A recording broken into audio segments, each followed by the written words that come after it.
everyone to the February meeting of the Kentucky Board of Education. We're really happy you're here. We'll start after this call to order with our roll call. Dr. Hoover, please. Joanne Adams. Here. Holly Ledford. Here. Patrice McCrary. I am here. Randy Poe. Here. Sharon Robinson. Here. Lee Todd. Here. Steve Trimble. Here. Lou Young. Here. Joanna Stevens. Here. Jude Galway. Here. Lieutenant Governor Coleman. Here. Kind of. And Dr. Thompson has to join the queue. Excellent. Thank you so much. And just for our audience in person today, we do have interpreters for the hearing impaired on their way. They're not here yet. For our viewing audience, we are using closed captioning for those who need the assistance. The first item, as we turn to internal board business, is the summary minutes for December 6th, regular meeting, December 7th, regular meeting, and January 30th, the meeting of the Kentucky Board of Education Awards Committee. You have received these in advance and have had to have a chance to review them. Do I have a motion for approval of the minutes? I make a motion. Thank you, Ms. Bloodworth. And do we have a second? I will Mr. second that. Trimble.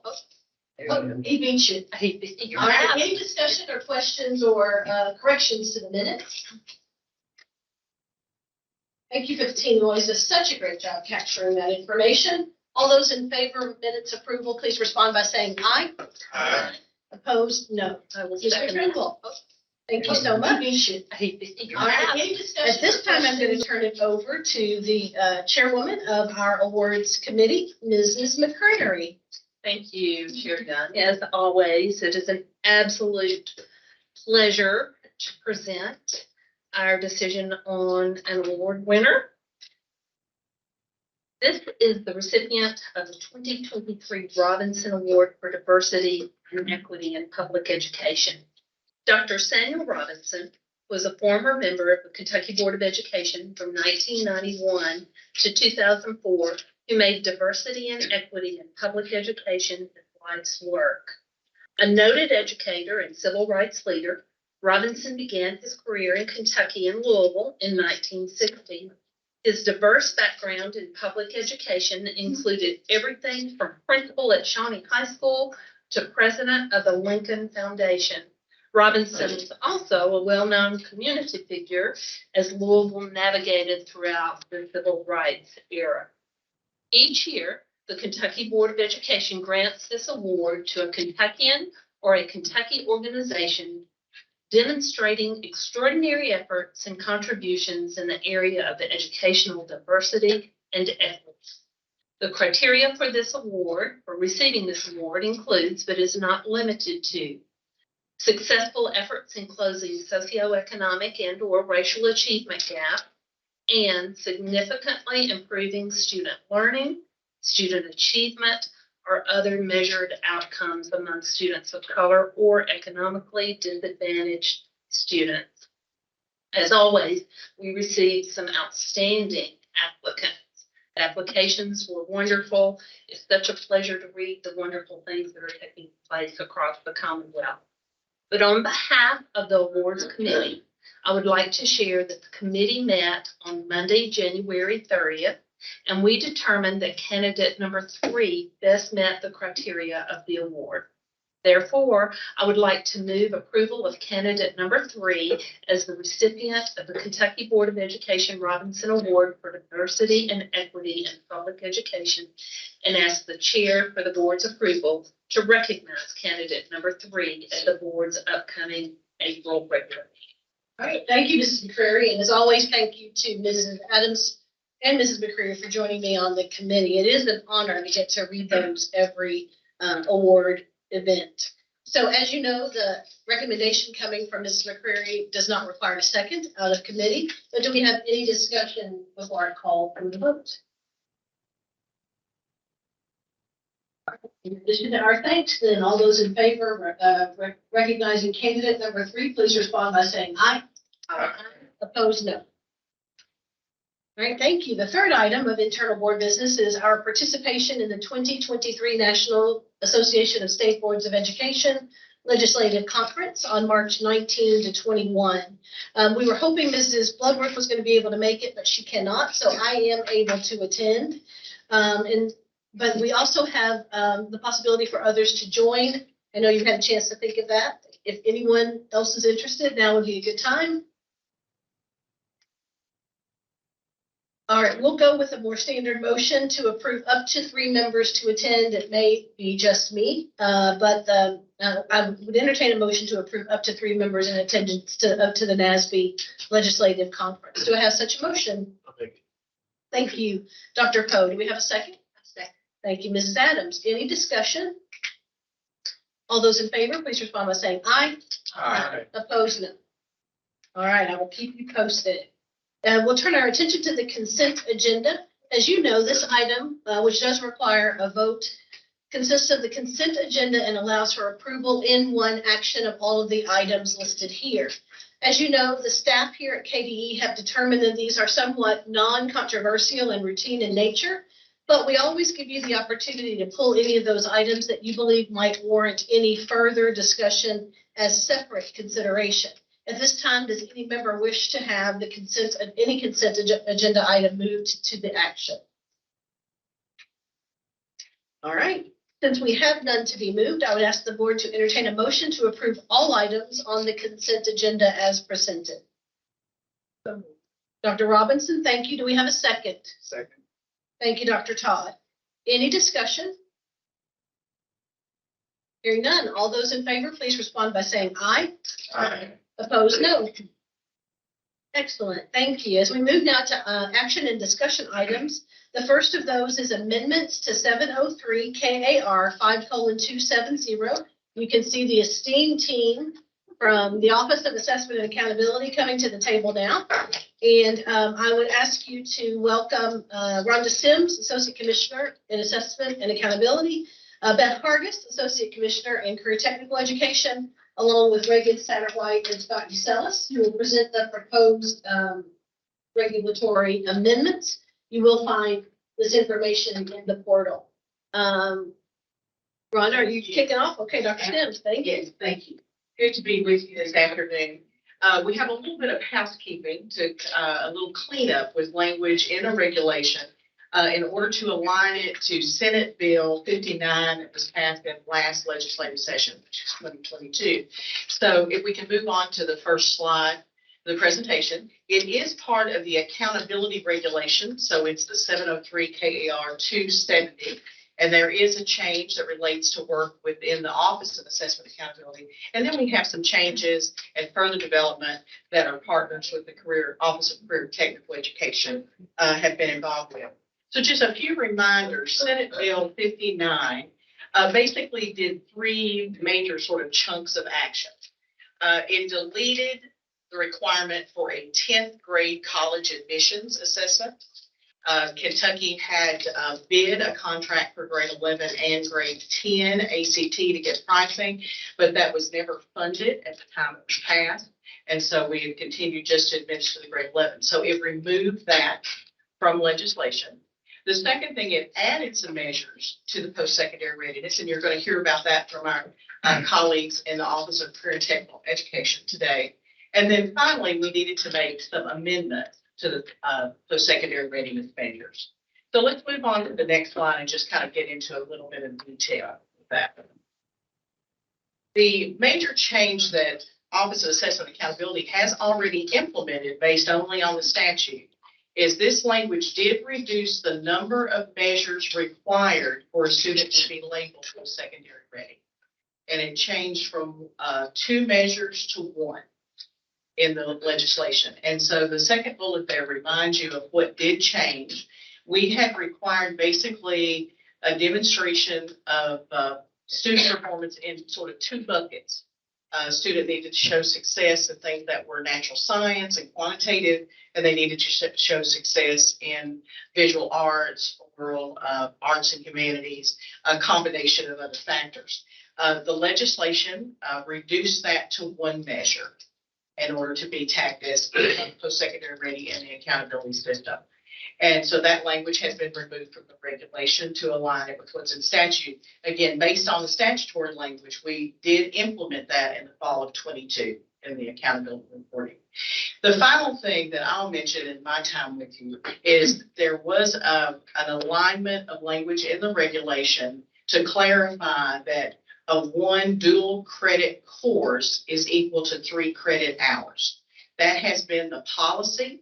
That has been what has been discussed with the board in the past, but it did not specifically state that in the regulation. When the regulation was reviewed by the Office of Education Accountability, they pointed out that we needed a little tweak to that language to make sure it was completely aligned to the statute.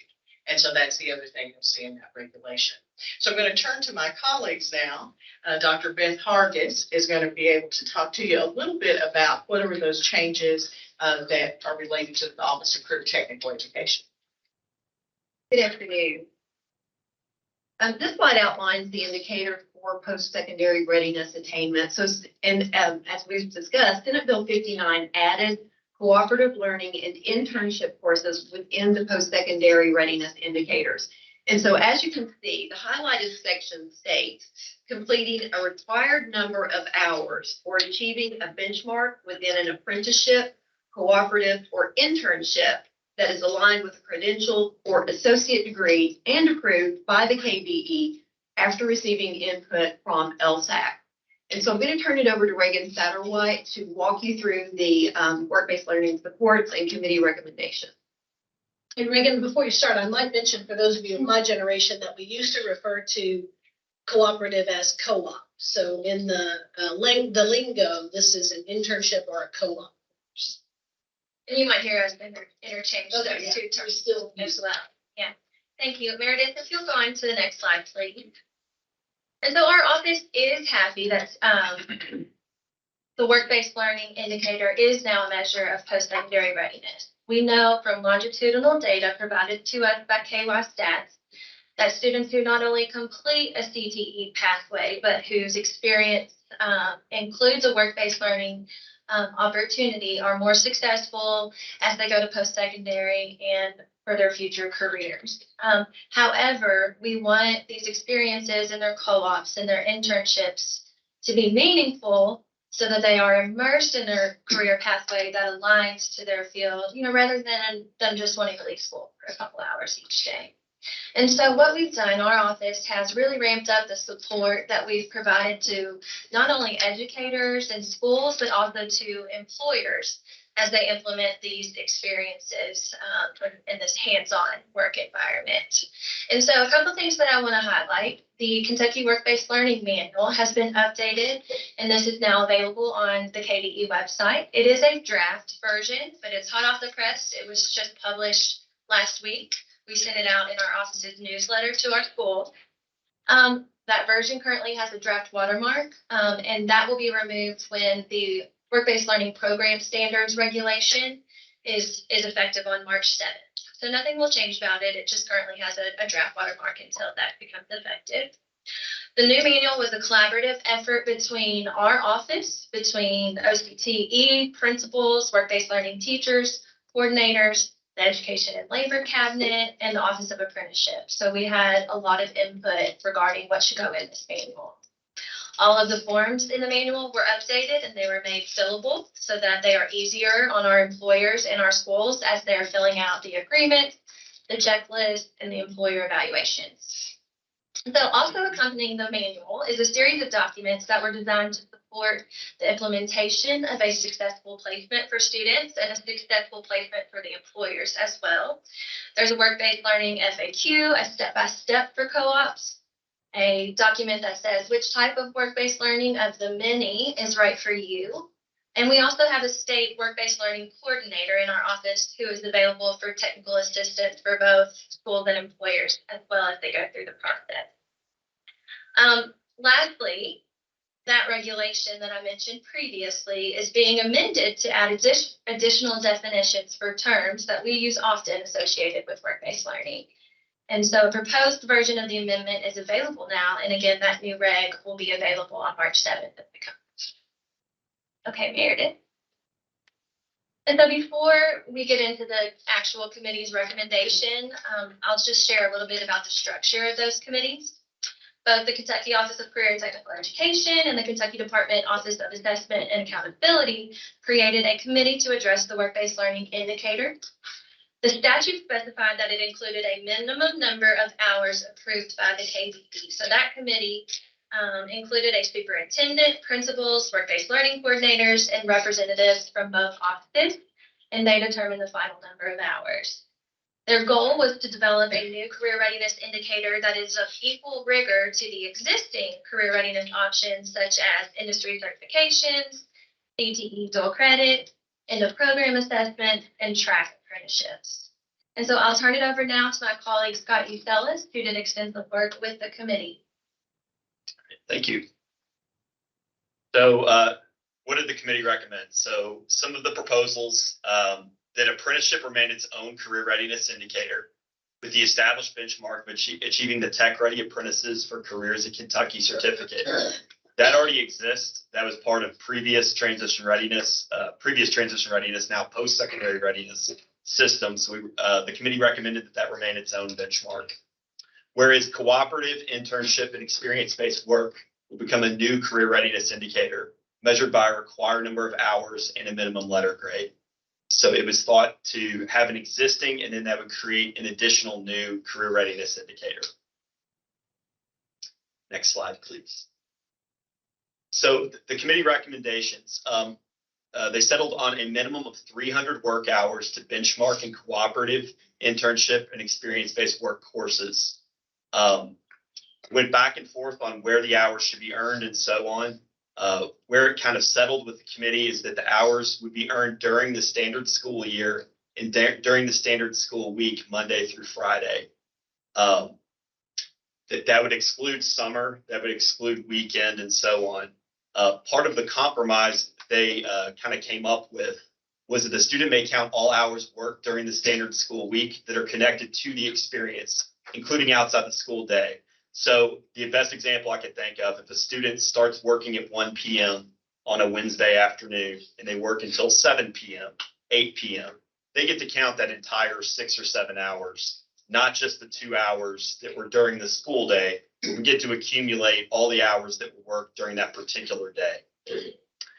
Part of the hours earned during the standard school week must be reflected in the student's schedule on Infinite Campus using an eligible state course code.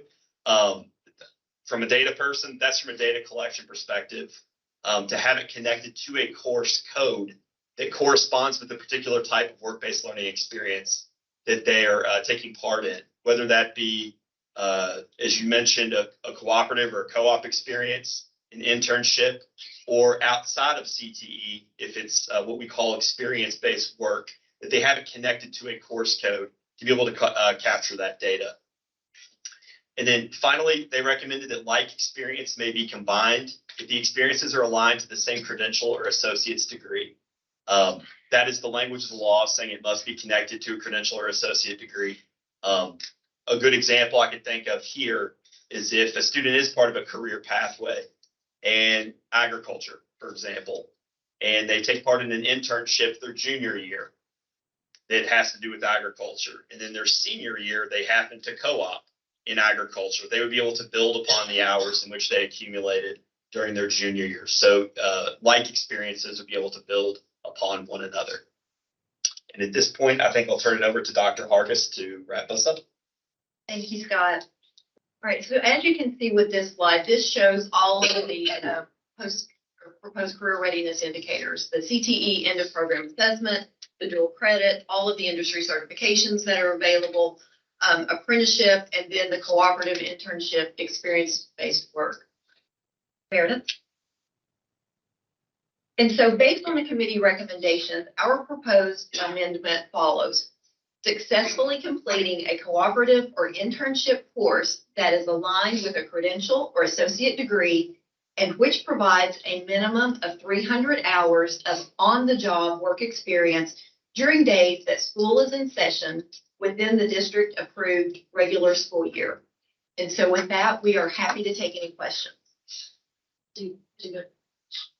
Yes, please. I listened to the presentation to LSAP, and as I was listening to it, I kept having the question in mind, 300 work hours. That's a lot of work hours.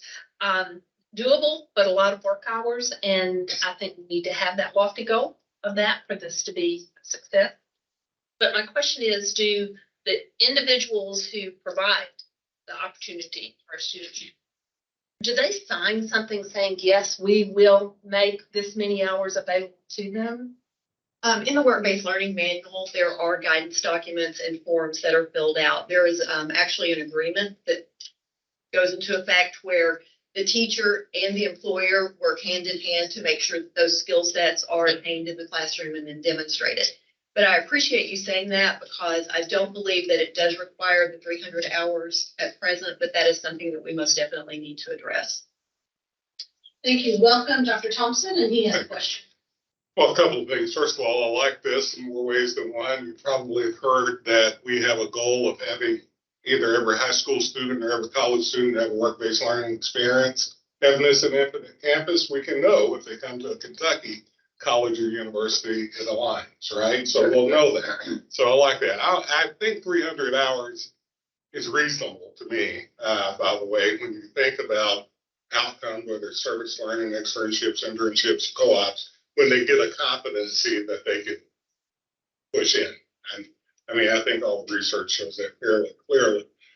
My question is, you have community colleges. We're going to develop far more for the needs of the state, micro-credentials in our four-year institutions. Are we limiting unnecessarily the statement with community colleges? Are we thinking futuristically about how we need to concentrate on all the needs of Kentucky? And would you not want our four-year institutions to align some of those work-based learning experiences that they're getting here with some credit, even at our four-year institutions? Does that make sense what I'm asking?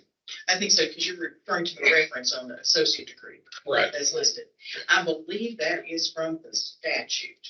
It is. So I think that's the statutory. So then I would argue that we probably, all speaking, we're going to leave out a whole lot of your time. We need to think about changing that because we're developing far more micro credentials, trying to connect any student that's post-secondary ready, not just the old classic way we used to think about it in that regard. So I hope, Madam Chair and Commissioner, that we can really take a look. Yeah, we're always happy to have that legislative conversation too, in terms of any of those things that appear to be barriers to the work that we want to have happen. Thank you. Dr. Pope? Yeah, question. I think it's great as being a former student that did co-op and then being in charge of co-op program at the high school level. I think it's great. My one question that I have, I know you're proposing Monday through Friday, and I kind of understand that, but I think that because of the $300, and you should have $300, but you do limit some students from then being able to be in a cooperative experience and participate in band or any other sports program when you make that 300 requirement, because there's game day and the other things where the employers don't make them work, but they do work on Saturdays at those appropriate places. So why Monday through Friday with not a limitation of some hours being on the weekend for those, or otherwise you exclude 50% of our students that participate in extracurricular from doing a cooperative program? And completely understand and appreciate that. And I believe that came out of the committee recommendations. I know that there was a lot of discussion that went on in those. So It was thought, one of the points you made there is of equal rigor to the other career readiness indicators, and that it was not seen as perhaps being easier to attain than others. I know that conversation, I'm not saying I brought that up, but that conversation did come up during the committee meetings. And if I can add, sorry, one additional component that was brought up from the committee is just the logistics of oversight from an educator and the experience. And we need to make sure that educators are able to go out and visit the sites and provide some guidance. Well, yeah, I understand that, but I mean, if you're a co-op individual, you're seeing them when they're working, regardless whether it's during the week or during the weekend and extended employment and all that good things. I think it's a great thing we're doing here.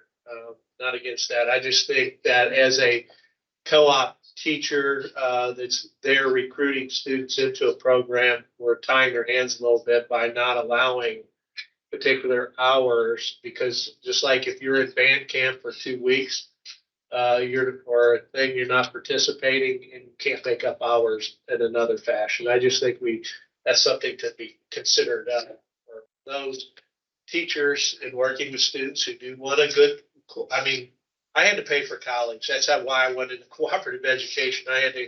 But I also participated in sports. And if I was totally limited in not being able to work on that Saturday to get hours, I couldn't get hours on a Friday night. You just can't do it if you're participating in football. So I'm just thinking about those students there. And it's 60%, I think it's 50 to 60% of our students participate in extracurricular activities, and we're excluding a large base from this opportunity. So Yeah, I think it's a legitimate concern, and I know that it's painful to think that we would be rehashing the committee's recommendation, but I do share the concern.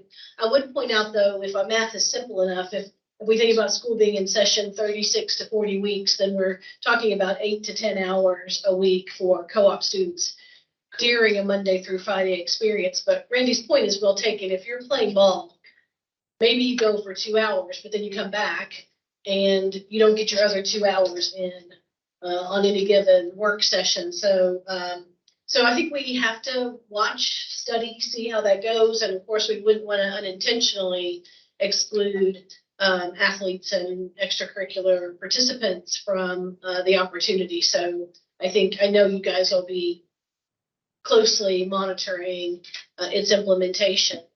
Aaron, you and I also talked on the board chair call.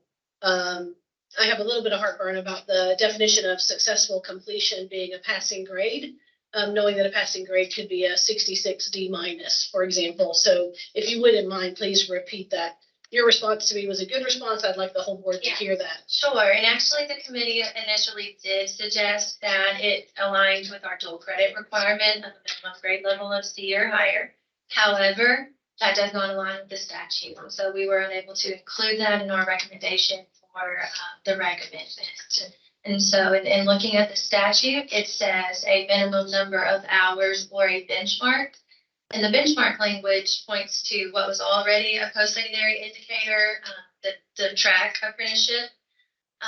And then the required number of hours, according to statute, is the only thing that we could determine. And so while we would love it to stay a grade level of C or higher, as the dual credit indicator does, we were prohibited by that according to the statute. And again, I think you were trying to achieve some parity across the different indicators that get you a point. And so I think that's also problematic. So perhaps in your all's monitoring of the implementation of the new indicator, and this could be done in partnership with Rhonda's team, we would be listening for and gathering information around the ability for students, especially those who are student athletes and extracurricular participants, to engage in the experience, the issue about grades and credit earning. And in fact, do we have a slim margin of kiddos who are getting Ds, or are they preponderantly A's, B's, and C's? And then in keeping with Dr. Thompson's question, as we look at this, what implications does it have for beyond the associate's degree participation? So maybe a micro study of this. I know you guys monitor implementation in a lot of ways, but those would be kind of the information I think the board would like to hear back, I guess, in a year from now. Dr. Robinson. Well, thank you for that. That's a good summary. I think I'm sensing that you're at a milestone dictated by some legislative mandates, but our interest goes beyond. And we are particularly concerned about learning how we can further integrate learning and work. And that happens whenever we are learning and working. It might not be Monday through Friday. But it still happens, and we want students to be able to know that we respect all of those experiences, whether they, are within the hours that we normally think of school. It's an important part of life, learning and working. And so we want our students to know we celebrate that. So I would hope that we can, we're going to be open to new ways of helping our students break that function in life, including those who go on to more traditional four-year post-secondary experiences. It's still learning, and it's learning so that we can work, and working so that we can learn. And I mean, it's just so symbiotic that we have to have students know we know what's going on with them, and we want to support them. Thank you, Dr. Robinson. Dr. Poe. Quick question for Dr. Thompson. On the area instead of special or associate's degree, you were talking about micro-credentials. We kind of in Northern Kentucky talk about workforce solution certificates being those micro-credentials. So is that additional language besides micro-credentials we should add in as workforce solutions that the community colleges do? Because that's a large base of a lot of internships that right now that doesn't get credit under this statute. Yeah, we're at a point where we're measuring quality. We're looking at every certification process that matters. We're judging quality on a variety of things. One is it recognized? Do they have the competencies that are needed, whether it's those technical competencies or employability competencies, what we're doing with your graduate profile and what we're doing the profile of graduate KBE. All of those things I think matter for the future, including those credentials.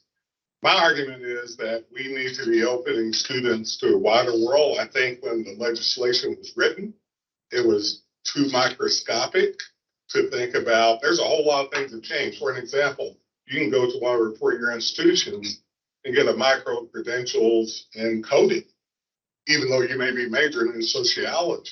I mean, if someone's got that, you don't want to not claim it, right? So it's all of that. The other piece I'll throw in, the D plus or D is very problematic for me because none of that, if you look for anything to transfer, it won't transfer, right? So there are reasons for us to think futuristically about helping the student, affordability wise, and a variety of other things beyond just the skills to kind of get where they're going to go. So, I mean, that's why I would recommend that we take a close review at the statute that probably was written when it was a much more micro way of thinking about it.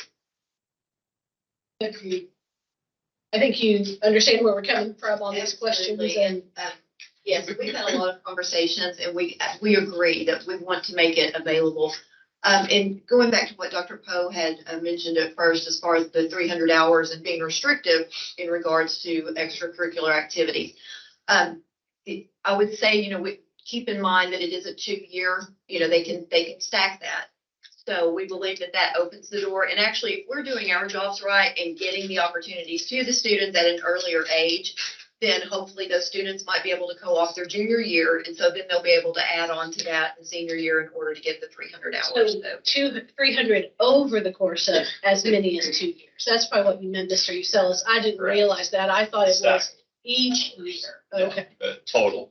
So that opens up a lot of additional opportunity, assuming that a student athlete could co-op back-to-back years.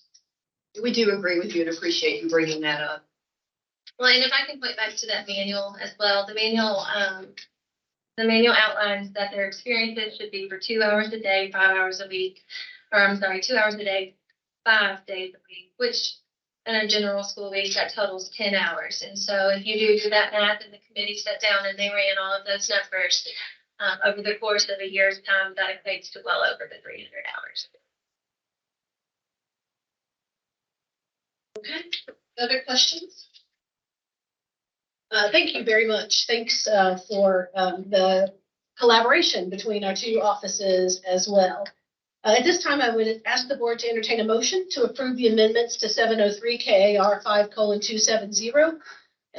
for Kentucky Accountability System. Do we have such a motion? Dr. Kohler, do we have a second? Second. Mrs. McCrary, thank you. Any further discussion?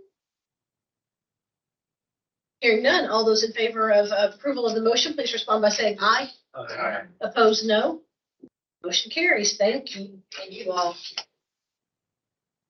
At this time, we will hear from, is it Todd and Kelly? Yes. Okay, from General Counsel Todd Allen and Associate Commissioner Kelly Foster for the hearing officer's report and statements of consideration. Did I say Robin? Oh, and Robin Kenny. Okay. I will leave her like that. Oh, no, she loves to come to the table, especially when she can bring Shay or Matt. Good afternoon. We have the hearing officer's report that's provided in the board portal that obviously explains to you where all of your regulations are in process, but the reason we are before you today is because you did receive brief comments to a few of your regulations that you heard at the October board meeting. Those are the charter school regulations, the ordinary charter school regulations. There was one commenter who submitted a comment that applied to several of those regulations. The comment was one, obviously, it was policy in nature, making best practice recommendations to make some changes to the regulations.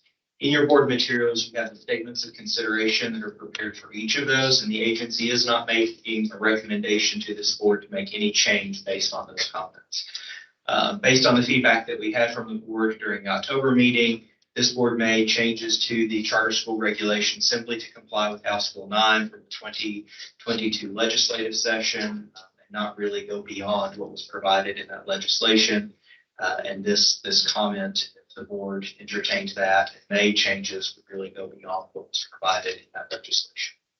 So we'll pause there and see if there are any questions from board members. You will find the documents in the portal.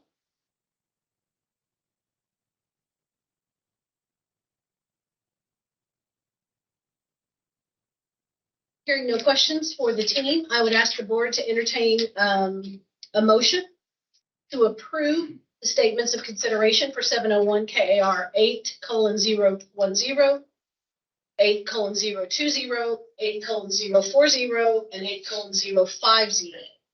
Do we have such a motion? Dr. Robinson, second? Second. Mrs. Bloodworth, any further discussion? Please feel free to take time for questions.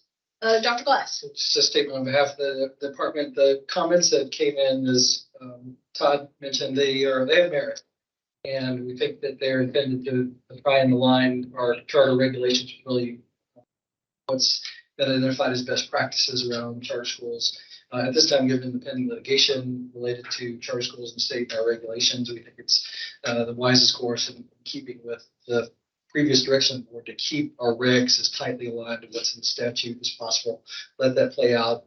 If it we end up with another charter school law, or we end up with this charter school law standing, we may want to go back and change them to accommodate some of the commenters' perspectives, which I think were well intended and supportive in nature, but we do think it's best just to stand on what's in the statute right now.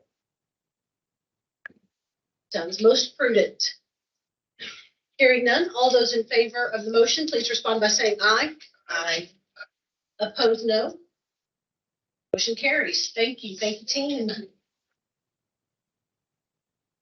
At this time, we'll turn our attention to review items. A lot of great conversation to be had in the next couple of hours. So joining us, I believe remotely, is a team from Knowledge Works, including Vice President Lillian Pace and Senior Director Jonathan Alpha, who will present an overview of personalized competency-based education related to Kentucky as part of our United We Learn effort.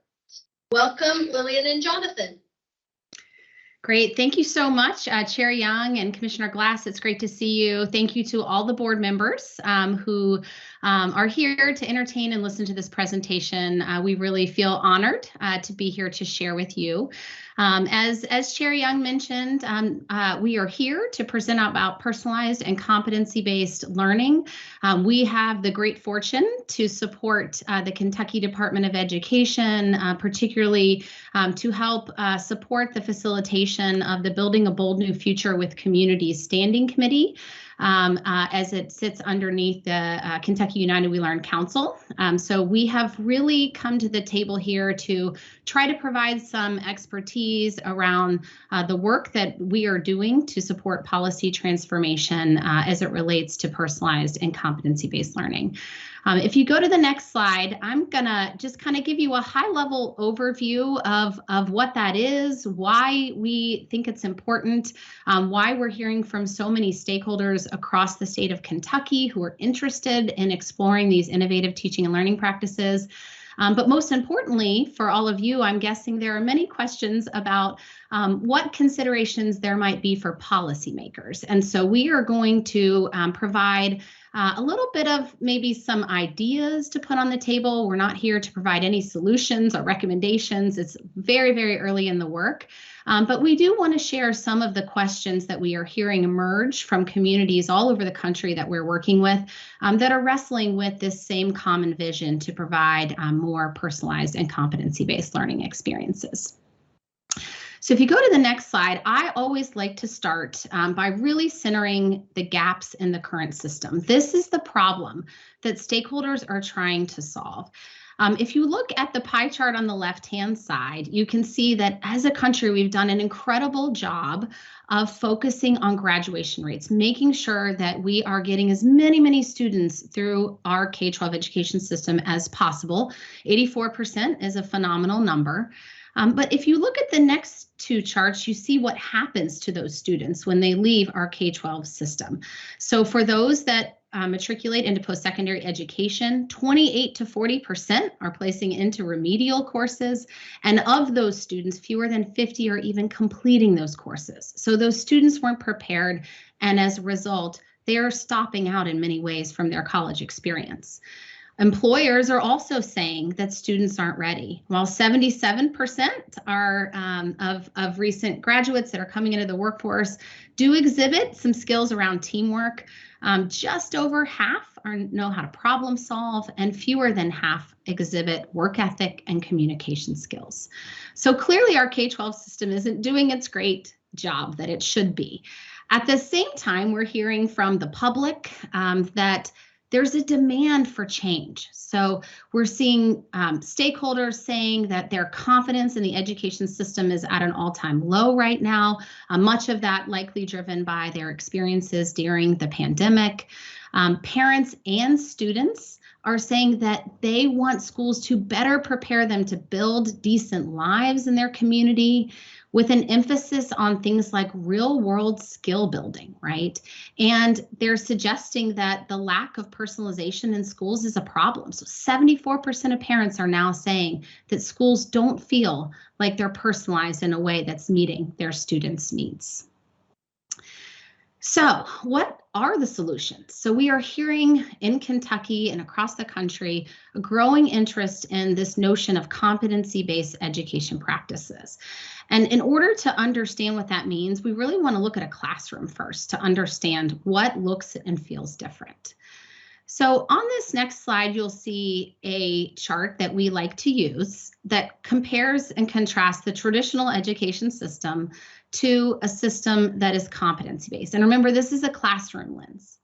So in a traditional system, right, all of learning is focused on mastery of grade level standards. In a competency-based system, you see an emphasis on these priority academic standards that we know are essential to success, but you also see this notion of these rich skills that are so important to the future success that employers and post-secondary leaders are saying that graduates need. And those are blended together to build a learning continuum that provides clear and transferable learning objectives for students. A lot of times you hear talk about learning pace. That feels very different in a traditional system. You have advancement is happening, at the same time. So all students are moving on because it's time to move on to the next part of the course sequence, or it's the end of the year and it's time to move on. In a competency-based system, advancement happens when a student's ready, and there are intentional, customized, and targeted supports to make sure that any student that needs a little bit of extra time is really accelerating to catch back up to their peers. If you think about school culture and instruction, those feel very different. In traditional systems, a lot of the learning most is confined to within the four walls of a classroom or a school building, and it's often instruction delivered from a teacher at the front of a classroom. But in a competency-based system, learning is happening everywhere. You might see students tackling problems with their community. They are working with educators and sometimes even community members, business leaders, to design these unique learning plans that are aligned to their interests and at the end of the day ensure all students master those same essential competencies. Assessment, which is something we're here to talk about today, very different. So in our traditional system, assessments happening at fixed times. All students are taking assessments at the same time. They're used typically to evaluate and rank students. In a competency-based system, it is a system of assessments, meaning that some assessments are there to serve the purpose of informing daily instruction, and some are there to help policymakers target resources and supports. And lastly, grading is obviously different. So in traditional systems, grades are very subjective from teacher to teacher. It's often hard to know what an A in one class might mean versus an A in another class. In a competency-based system, grading is based solely on whether a student has mastered competencies.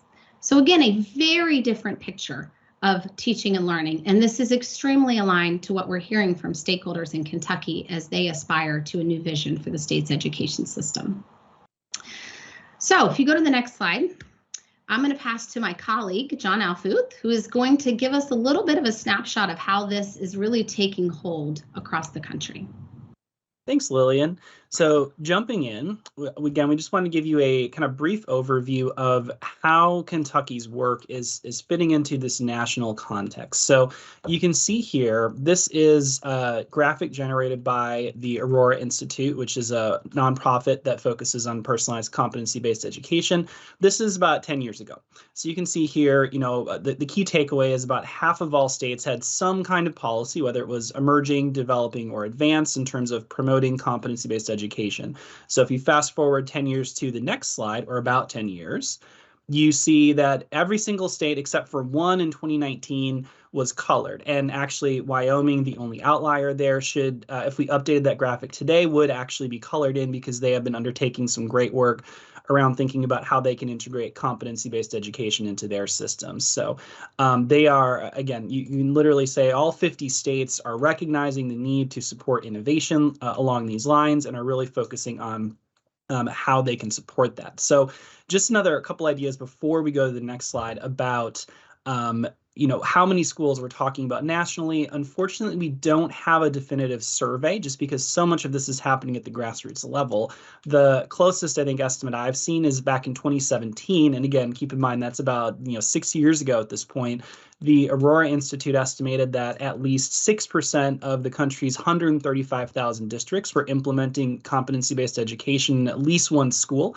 Extrapolate that, that's about 8,000 schools, even if that was only one school per district. So this is happening all over the country. It's being supported at the state level. It's happening at the local level.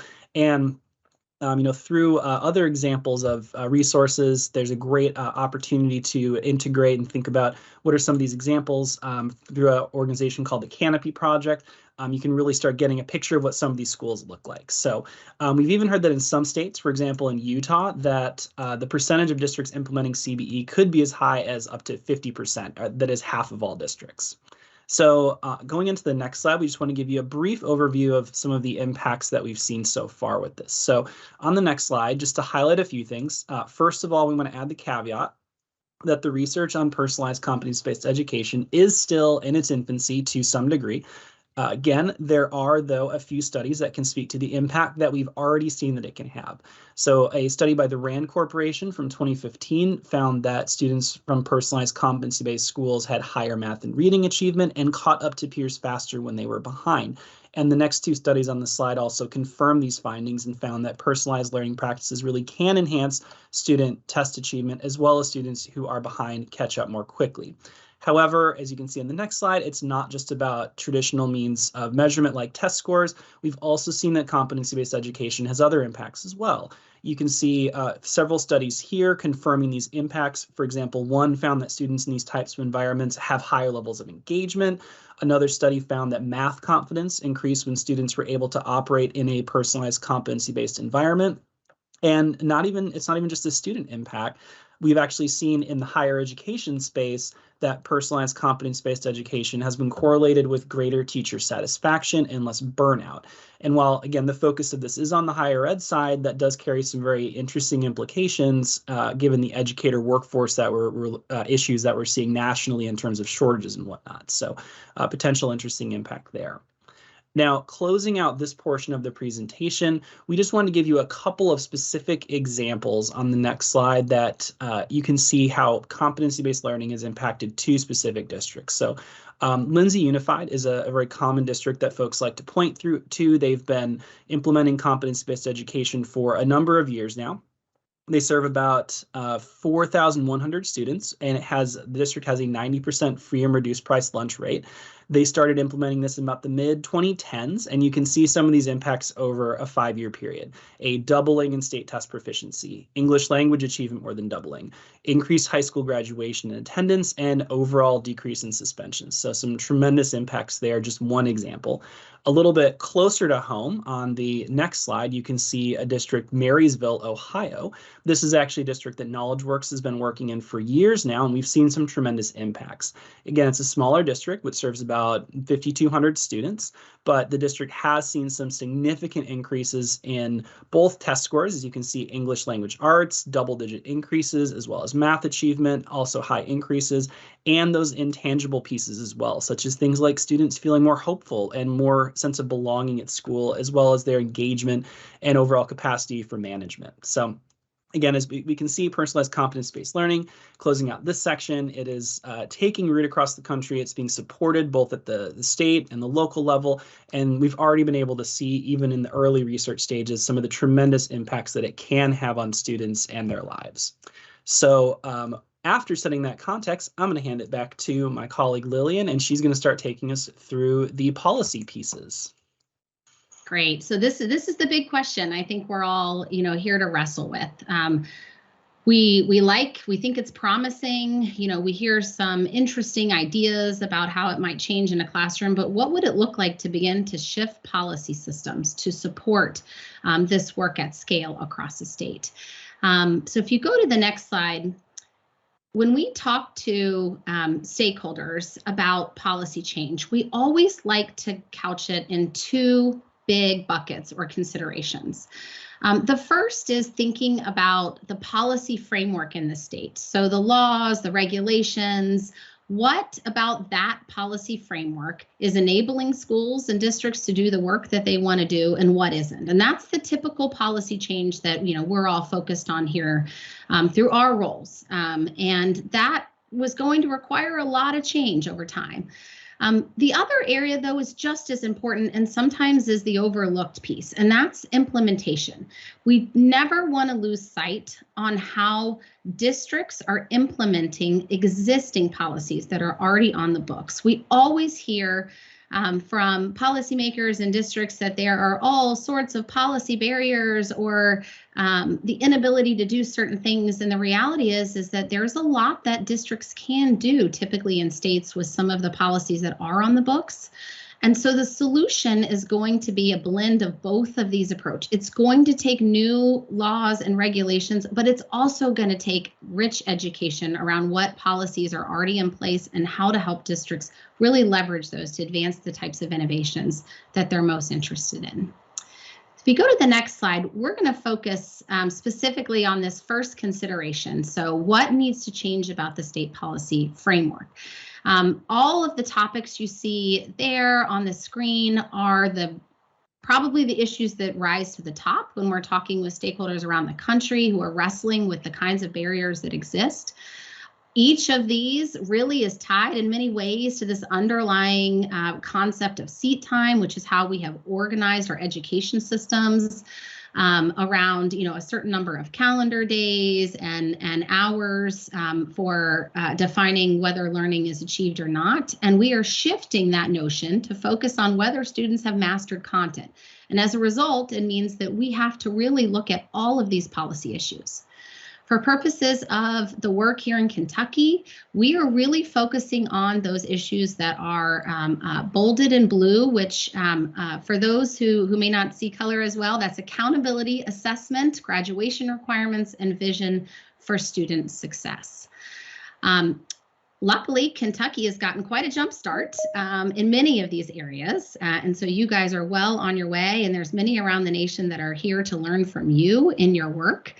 If you go to the next slide, the vision for success is so important. It's really kind of that anchoring place to start, and really commend the Kentucky Board of Education for listening to districts all over the state who have led this work around developing their own portraits of a learner and figuring out how to elevate that in a way that the state can really memorialize and speak to this new vision for success across the state.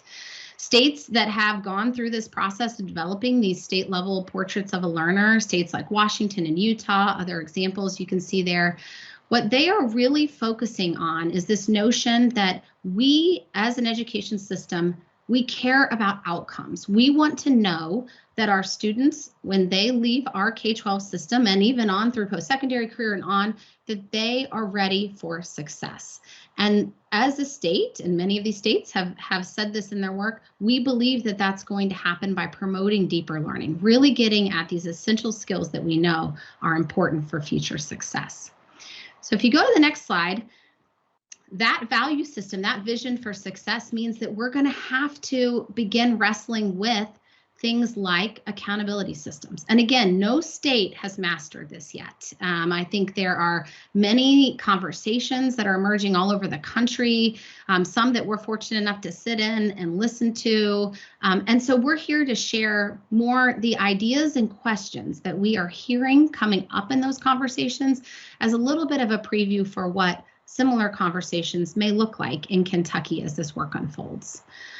So some of the big themes that we're hearing, there is a growing desire to shift systems from this almost sole focus on outputs, so just focusing on student outcomes as defined by proficiency on state assessments, to also looking at accountability systems that provide a more holistic picture of the inputs that are in an education system. So we know that communities care about things like school climate and course offerings in schools and teacher satisfaction and relationships in the school buildings. How do we start to design accountability systems that incorporate that in addition to the important outputs as well? A lot of interest around incorporation of local indicators. So we have, again, operated for the past 2 decades under a system that has been heavily defined by federal indicators, and that has created more of a desire for communities to have a voice in the indicators that they believe and want to focus on for school quality. So how do we create a balanced system that provides space for both? For many of the states that build college and career readiness indicators into their accountability systems, questions are coming up. What about competency-based education pathways? How do we start to recognize those in addition to things like early college, dual enrollment, CTE coursework? And any conversation about school quality can't overlook accreditation and school improvement systems. There are rich data in those systems as well, and they need to be aligned and part of this process. And it's actually a way, at this last point, for states and districts to start to build systems that focus on the growth for all schools and not just those that are at the bottom performing, which has been where our federal system has encouraged us to focus. We provide a couple examples here, the Massachusetts Consortium for Innovative Education Assessment, Colorado Student-Centered Accountability Program. There was a memo that we provided that should be in your board materials that provides more information on each of these, as well as the other examples that we'll share throughout this presentation. It's important to note that both of these initiatives, they are looking at a more holistic accountability system that really centers those local measures and values that communities are bringing to the conversations about school quality. And they're putting in place processes to really drive rich, real-time continuous improvement with their communities. And that shared accountability approach is setting up the structures that they're hopeful will really begin to drive results. And I know we have Susan Lyons here who's going to present after us, who's been very, very closely connected to the Massachusetts work, and we'll share a little bit more about that context.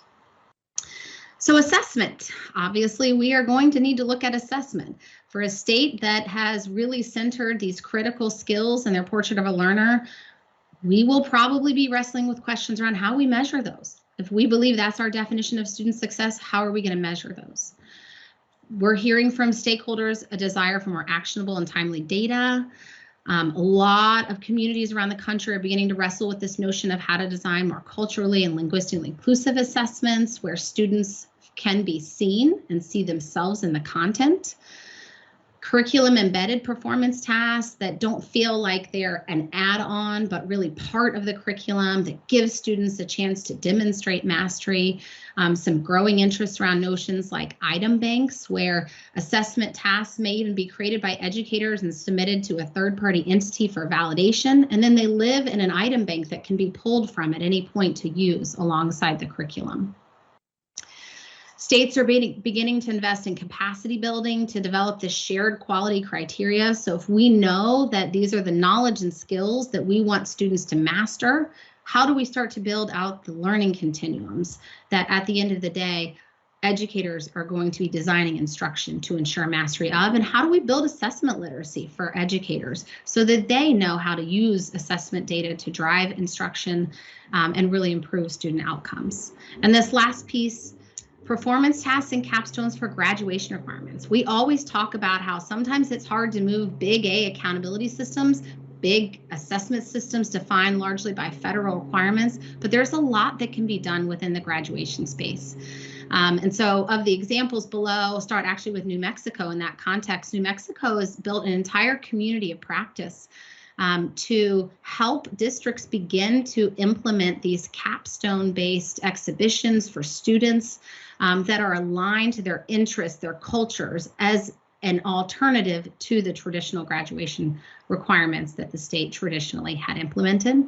And Utah, a state with a rich history around advancing performance, personalized and competency-based learning, they are beginning to ask the questions about how to design performance tasks aligned to the attributes in their statewide portrait of a learner. So great examples to look to get some ideas around assessment. And I'll pass to John to look at the graduation requirements. Thanks, Lillian. So moving relatively quickly through these last sections, because I know we wanted to make sure that we left some time for questions and answers. Last but not least, of the policy pieces, we did want to highlight the importance of high school graduation requirements.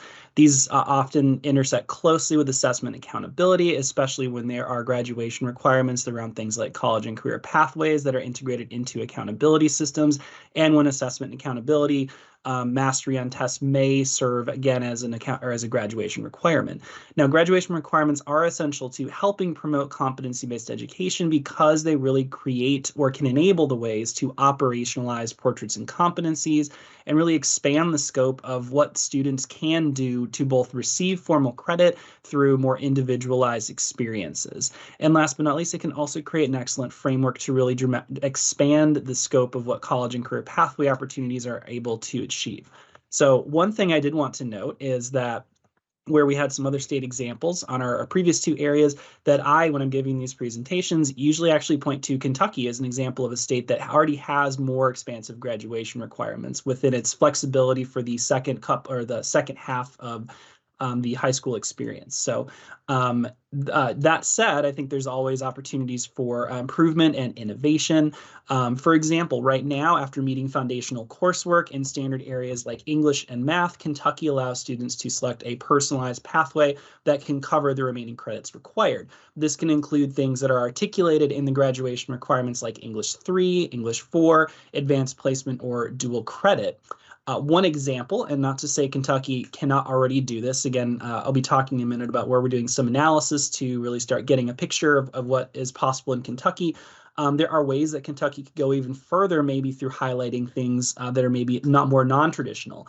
One example that I always like to give in this piece is a school district in Bismarck, North Dakota, where the district created a program where juniors and seniors can take personalized learning opportunities through their district career academy. And what the district has done is it allows students to participate in community-based projects while they are working towards meeting their standards for either English 11 or 12. So students might create a community business plan for a nonprofit, and then that work has been crosswalked with English standards. Students may take a couple extra pieces of coursework here and there, but they can earn that credit again through a non-English classroom type of experience. Again, not saying if Kentucky can or cannot do this, but just another example of the type of innovative thing that we've seen in other places. So last couple pieces, I just want to highlight that second consideration, as Lillian so eloquently put it, that even when you have the policies in place, that doesn't guarantee that schools and districts are going to be taking advantage of them. There's a number of reasons for this. First and foremost, there's a lot of things schools and districts can do. We have been existing in a compliance-oriented system for a long time. So in some cases, there just may not be the institutional knowledge there to really understand what they already can and cannot do. And next, even when people know what they can do, they may need help imagining what is possible within those mechanisms. For example, simply having a waiver, an innovation program, isn't necessarily going to spur a school or district to take advantage of it if they don't know where they are going to end up going with it or have a vision for what it can look like. Lastly, the vision isn't going to be any good if people can't figure out the steps along the way to get there. They really need that understanding of how to begin, and then what's the process that they can go through that will take them to that vision. And then last, but certainly not least, and actually perhaps most importantly, we've seen over and over again the importance of building support for change. Change is hard, change is challenging, change is scary. There needs to be a consistent cycle of communication, feedback, and adjustment along the way. We've seen time and time again that this type of innovation around competency-based and personalized learning is much more effective when people are engaged with the process from start to end. They understand where they're going, why they're going in that direction, and that they're invested in seeing it carried through to fruition. And that is why the work that Kentucky's done so far in co-creating a portrait is so important to this work. It is important to build support again to make sure that as you take these small bites moving along that pathway, that it does end up taking you to where you want to go. So in closing, Lily and I just want to give you a really high-level roadmap of what our work is going to be, has been in Kentucky to date, and where it's going to be going. So on slide 24, you can see our partnership is covering, as we've highlighted here, a number of different policy areas. And as we analyze this, we're going to be looking at legislation, state board policy, and agency actions. And then last, what we're going to be doing for upcoming deliverables is, first and foremost, the information we collect is going to be used to help facilitate the Kentucky United We Learn Council Subcommittee, Building a Bold New Future with Communities. And this committee, as a part of its charge, will be helping to imagine what a state K-12 policy framework that is responsive to the needs coming from communities can and should look like. And this framework will support a bold new future for education in Kentucky. We will also be leveraging this research to create what we call internally an opportunity analysis, which essentially is a synthesis of all of the research that we highlighted on the previous slide into an overview of recommendations for where Kentucky may want to go next regarding its policy framework. These are not going to be an end goal or conclusive recommendations. It's primarily, we've always viewed as a starting point for our engagement with the larger vision within any state that we work in to help them identify where could they start to make this transformational statewide change. Next, we'll be going through and creating an internal innovation guide, again, trying to address that second piece of school and district flexibility and helping them understand what they can do and how they could take advantage of it.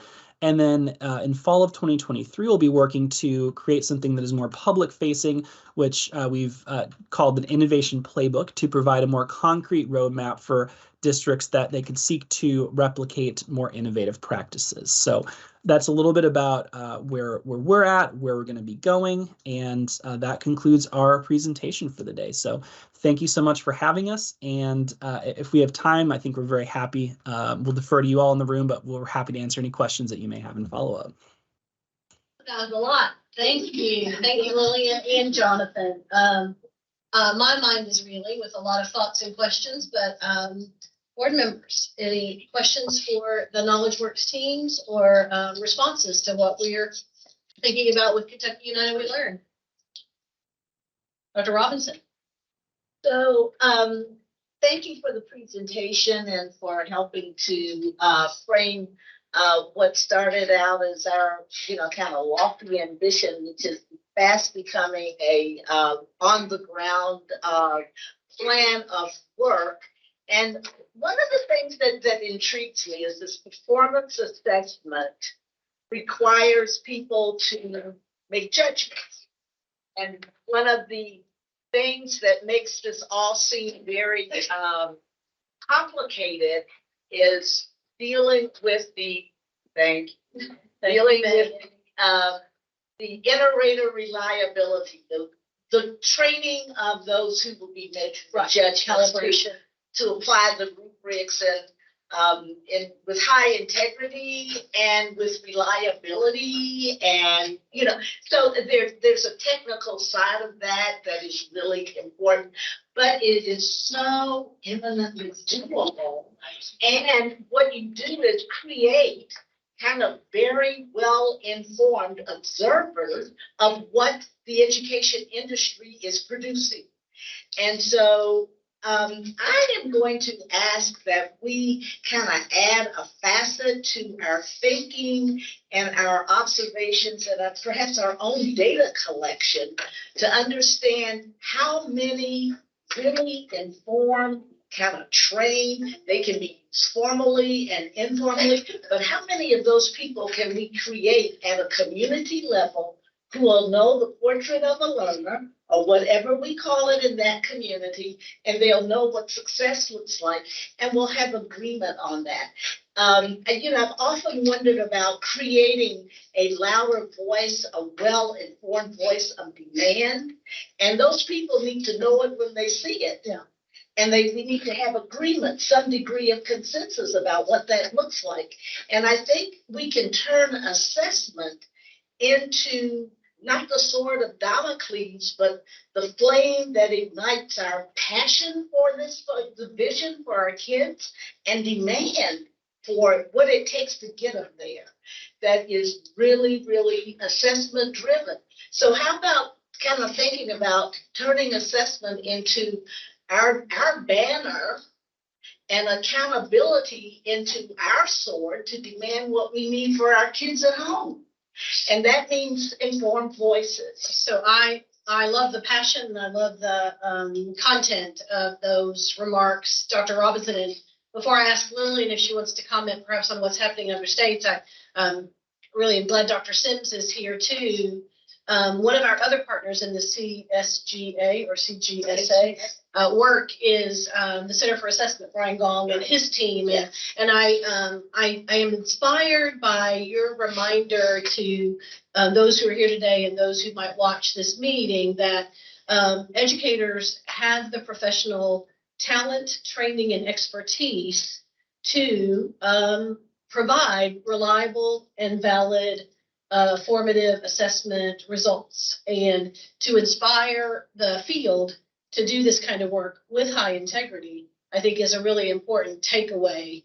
And Dr. Thompson, did you want to jump in there before Lillian? Please. Yeah, just quickly on competency-based education. I appreciate seeing this. As you all know, Kentucky in post-secondary is one of the first states in the nation to do this. I know you recognize that. You didn't say it, but I know you recognized it.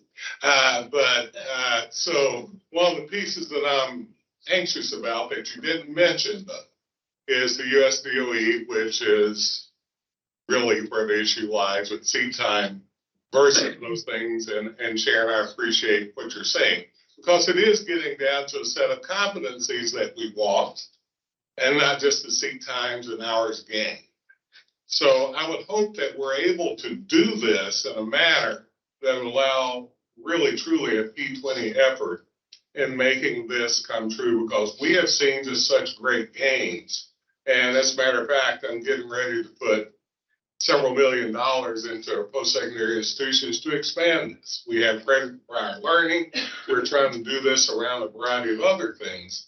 But competency-based should be the way that we think about connecting what we're doing and assessing. Really, that's what deep learning can end up being coming out of this, that they have those skills, technical and employability, essential, that you can only measure truly in a way that's competency. You can do it formatively and summatively. So I really appreciate hearing this. And I hope as we develop this, let's not do it in silos, right? Let's do it in a manner that we're connected, because we have a history with this.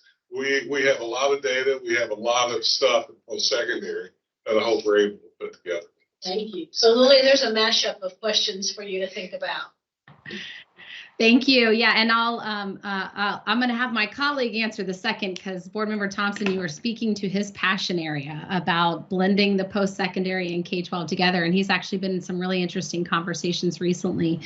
But Board Member Robinson, first off, you're an incredible advocate, and you need to be out there speaking. If you aren't already, I'm sure you are, as to what this vision could look like for assessment.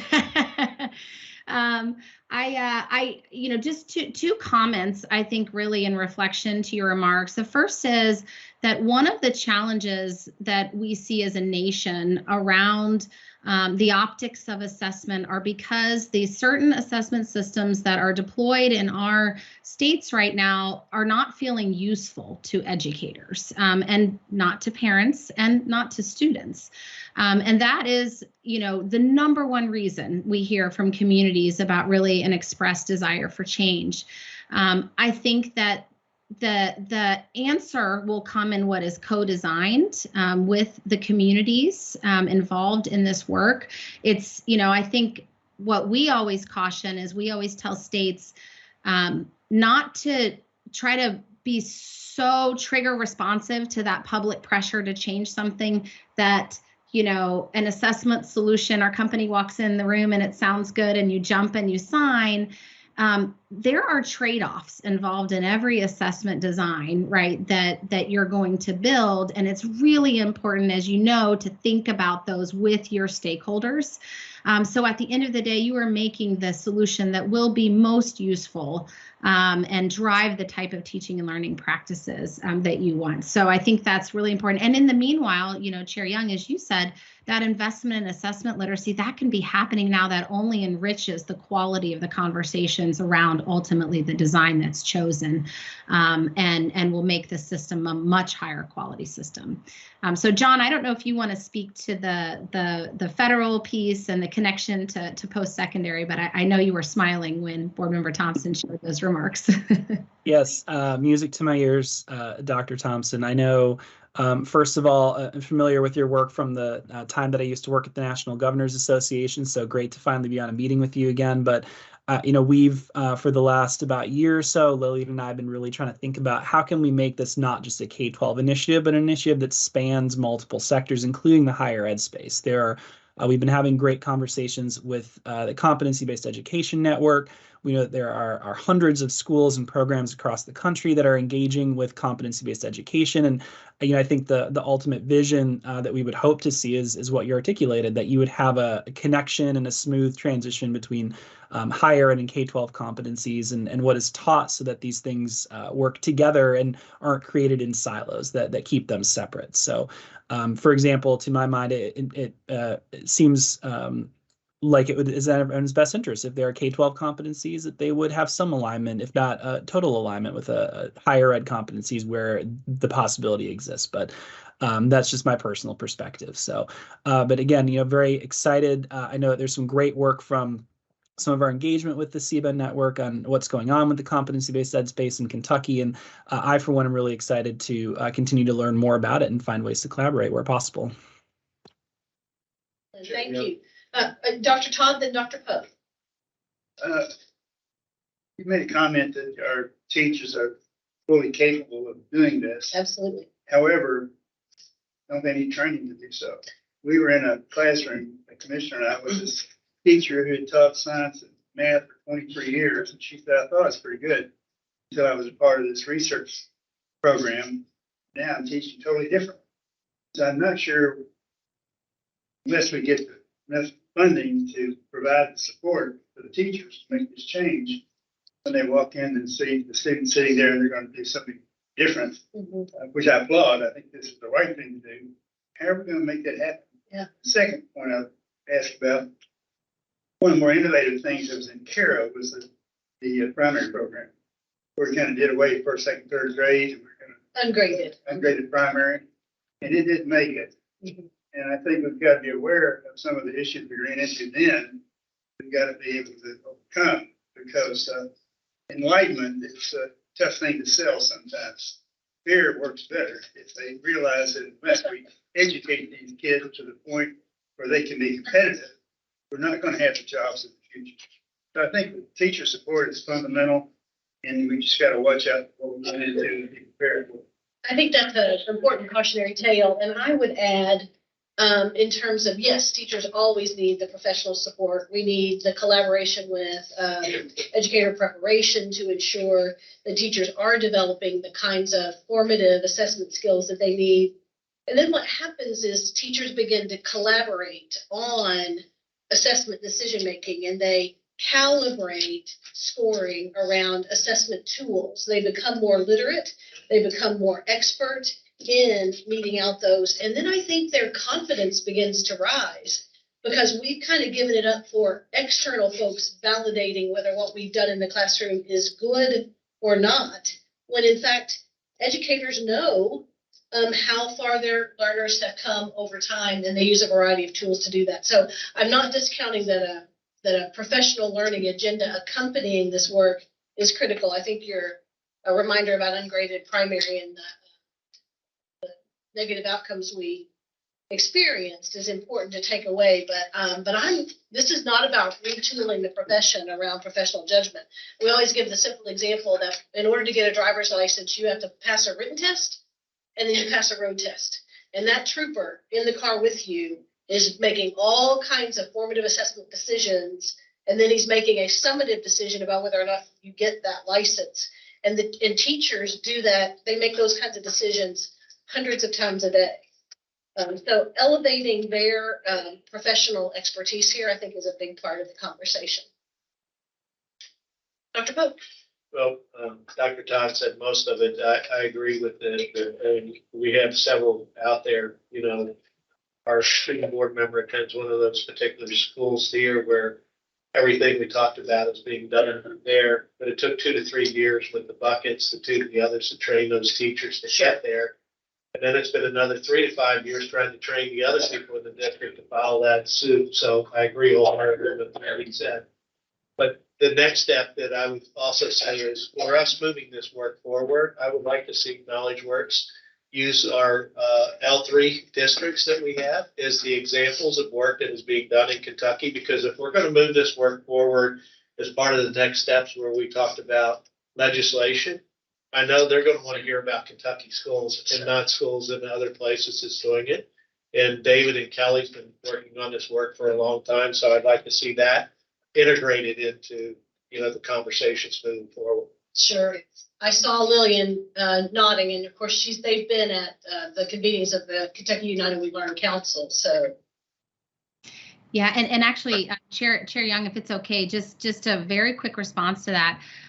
One of, sort of as a preview to some of the conversations that the Building a Bold New Future with Communities Standing Committee is having, is they are very eager to learn from those L3 communities about the policy barriers, the experiences that they're engaged in. And so we are in the process of trying to put in place some more formal feedback structures with those communities. So we are iterating together and making sure that anything that those committee members end up prioritizing in terms of recommendations are really reflective and responsive to what's happening in those local communities. So we know that there's such a rich wealth of information in state that we want to start there before we go anywhere else.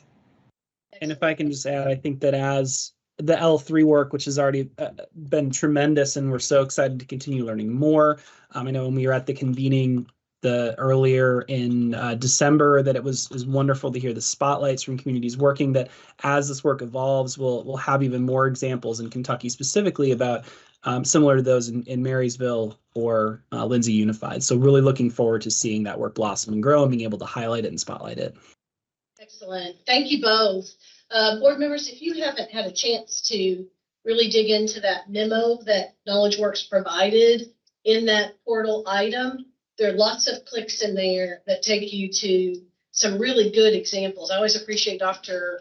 Poe saying, now, how does this fit? How does this all come together? So a lot of those clicks begin to answer those questions of what it might look like as we move forward. So I thought that memo was particularly helpful. Thank you.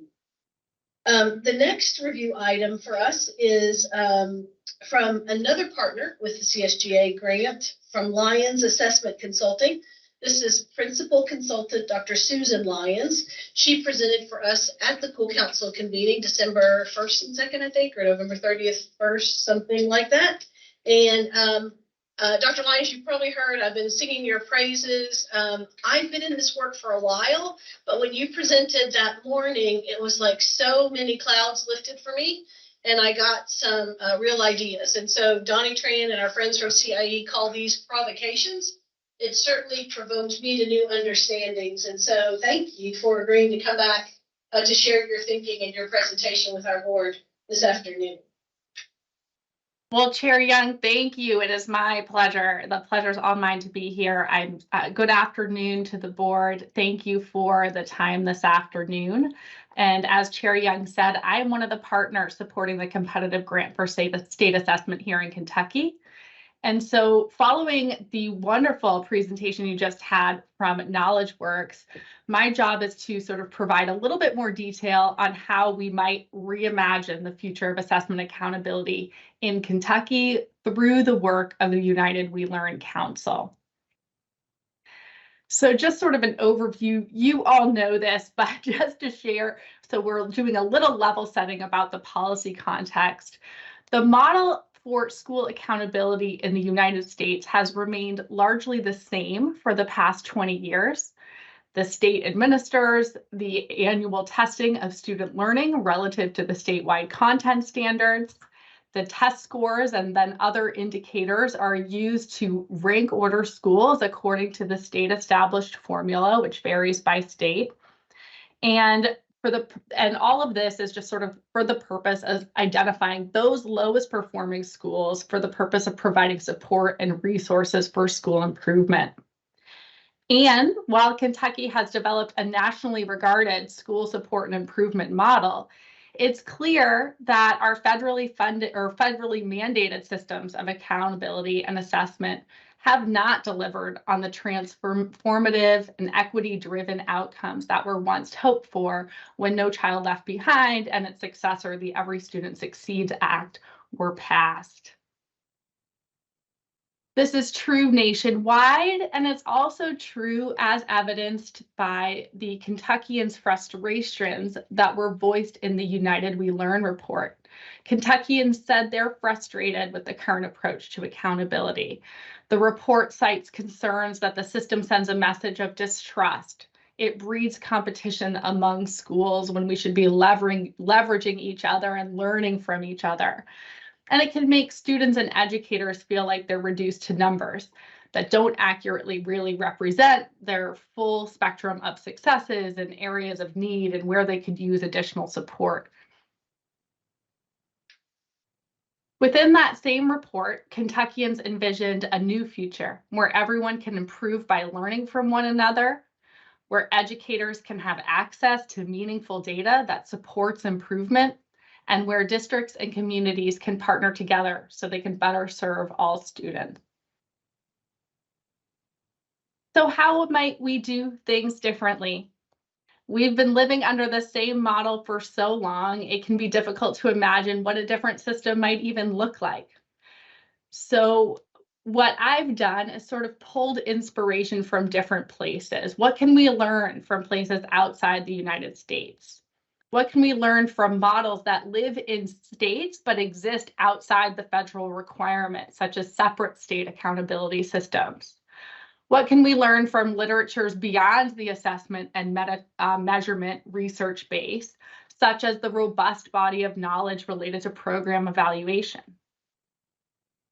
And in doing this, my colleague Sandy Student and I offer a framework to think about the different elements of a system of accountability and how those elements might be manipulated to lead to a new way of doing things, right? So we can change the locus of control in sort of either or both of the following things.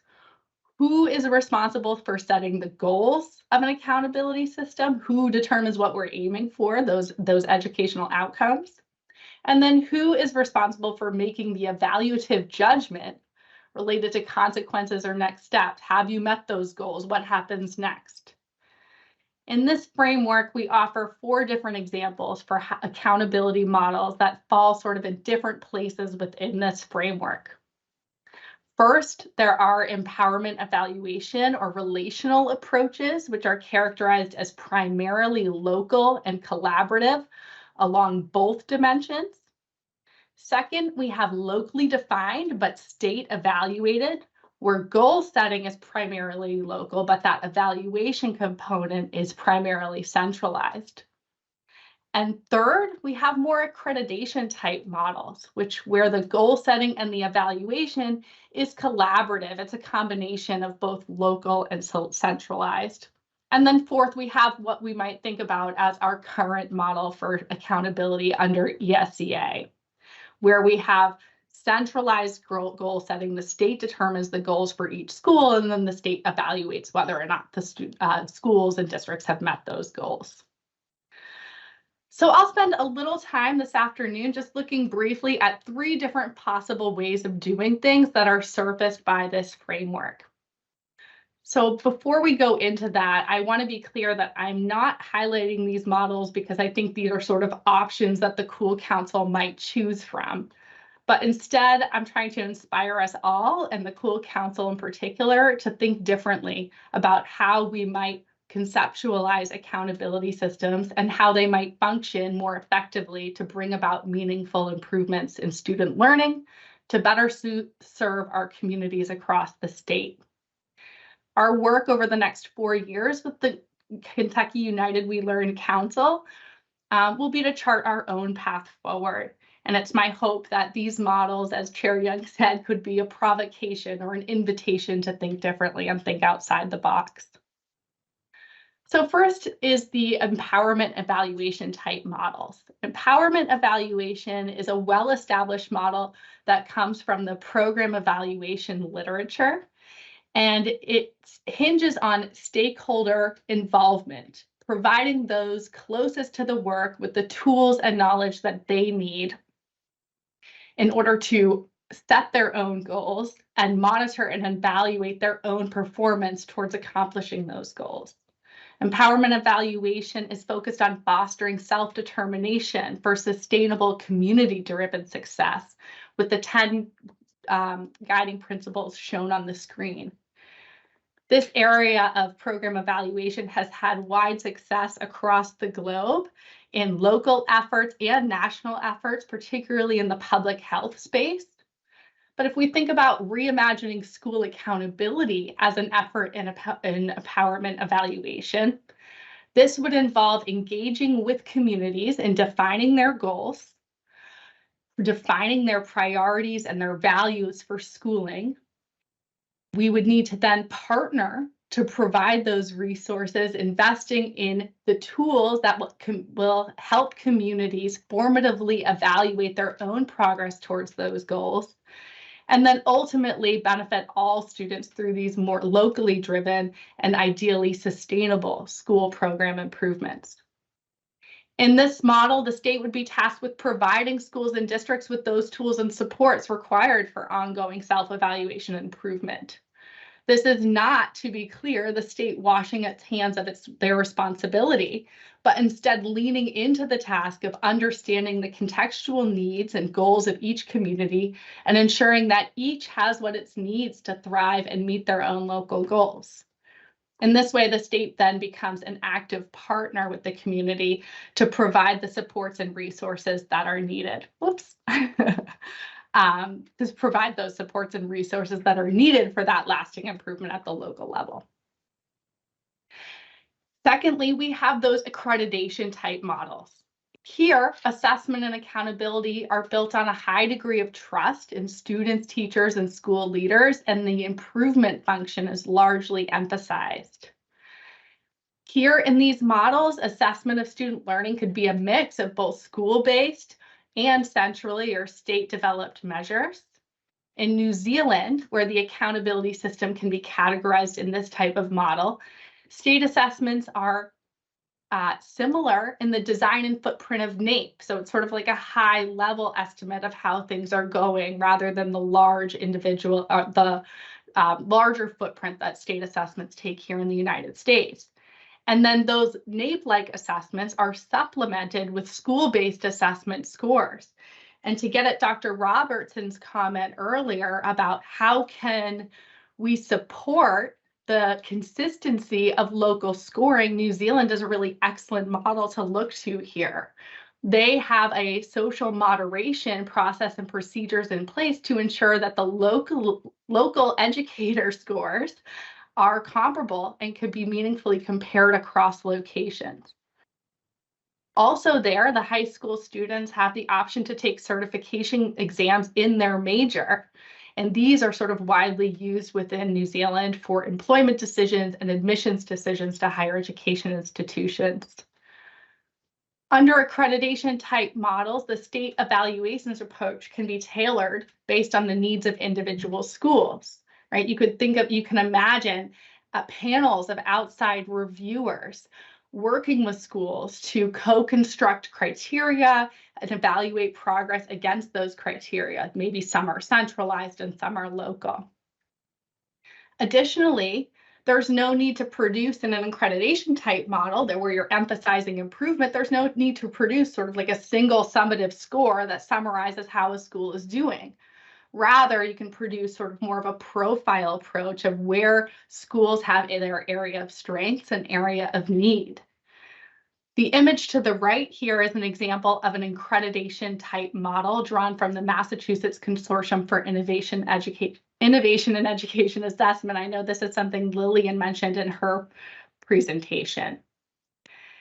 They call themselves MCIA, and they've developed a school quality framework that includes indicators that were identified after extensive collaboration with the member communities and the stakeholders within those communities. So their indicators include teaching and leadership, school culture, resources, academic learning, and community and well-being. And when their results are displayed back at them, their scores are not aggregated into a single summative score, as I mentioned, as a benefit of this type of accreditation model. And third, there's something that we call augmented models, right? So this augmented accountability model provides an option for combining ratings from local accountability systems and the state accountability for the purposes of public reporting. Districts here have their opportunity to develop their own local accountability plans, and they could be developed in accordance to state developed processes and guidelines about how that should be done. Additionally, states might decide that districts need to submit their plans to the state to be improved. But the idea here is that those local accountability plans can include indicators that are reflective of that community, and they go beyond what the state accountability or the federally approved Title I accountability system might include. For example, culture and climate, extra and co-curricular activities, future-ready learning, or other local important areas of importance. So you can see Texas local accountability system is an example here, also the core districts in California. In Texas, the schools above a certain threshold on their state ratings then have the option to combine their scores from their local accountability systems. And Texas does have a plan to, or Texas does have a process in place for local districts to submit their local accountability plans for state approval in this process. So I was just giving a lot of talking broadly about all 3 different ways we might conceptualize state accountability. But what might this look like in Kentucky? And so now I'm bringing in that assessment part. As I mentioned, over the next 4 years, the Kentucky United We Learn Council will be looking into options for making recommendations about the future of assessment and accountability in the state. And those 3 prior models give you a taste of what the diversity of the options might be that they consider. So let's just walk through. I'm looking at the time and want to make sure we leave time for questions. But let's just look through some of these examples. So we might leverage the statewide portrait of a graduate that you all have been taking the lead on and develop a system of assessment and accountability where districts support the process of student-led defenses aligned to that statewide portrait of a learner. Maybe this becomes a graduation requirement, as Lillian and John pointed out, in terms of what are our options in the state to think about policy pathways for reinventing an assessment accountability system broadly. The second example is thinking about maybe leveraging the investment that Kentucky has already put into deeper learning efforts and think about including authentic or curriculum embedded performance tasks within the statewide assessment system. This might involve changes to the statewide assessment system writ large, or it might involve applying for an innovative assessment demonstration authority under the Every Student Succeeds Act in order to pilot this with a subset of early adopter districts. A third example is that the state could consider evaluating locally developed goals within a state accountability system. This would be leveraging the strength of the innovations that the L3 communities of practice have been developing. How might we think about developing a state accountability system separate from the federal Title I system that allows the districts who are innovating in their own space around assessment accountability to include and elevate that information within the state accountability system? You might, in example 4, sort of think about a statewide assessment system that includes measurement beyond what's already being measured. So in addition to the academic constructs of academic achievement or the school climate measures, what other outcomes might be valued by Kentuckians that might be appropriate to include and expand our Title I federal accountability system? And this would be leveraging the effort that you've already put into engaging with stakeholders around the United We Learn report and listening to what the voices that were expressed in there. And then another example might be that the state collaborates with districts to co-determine goals, co-determine evidence of success. The Cool Council stands as a really important example for co-creation. How might the state innovate in the way in which it collaborates with its communities? I think Kentucky is already leading the way there, and this would be an opportunity to really lean into that in terms of co-creating evidence of success. And potentially that involves changing how we think about school accreditation or offering additional options around school accreditation. So as you can tell, this is sort of a wide diversity of examples, but as our discussions and ideas evolve within the Kentucky United We Learn Council, I really look forward to coming back and keeping the board updated. Thank you very much for your time today. Thank you, Susan, so much.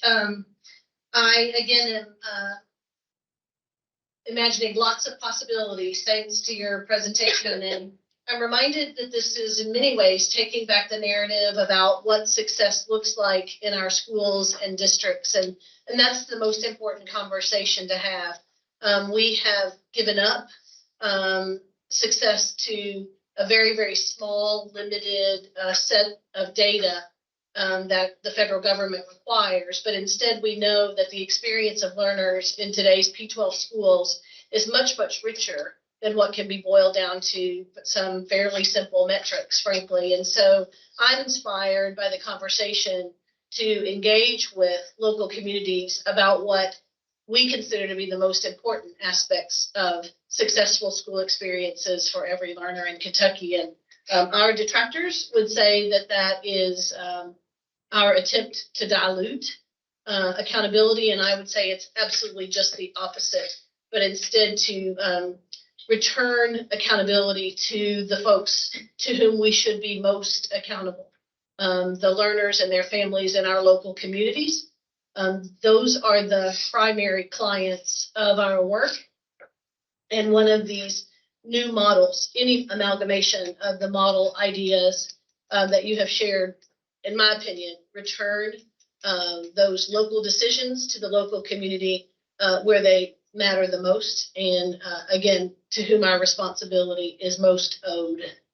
So thank you for that. Board members, do you have questions of Dr. Lyons, or I don't know if you even had time to let this all sift, but a lot to think about.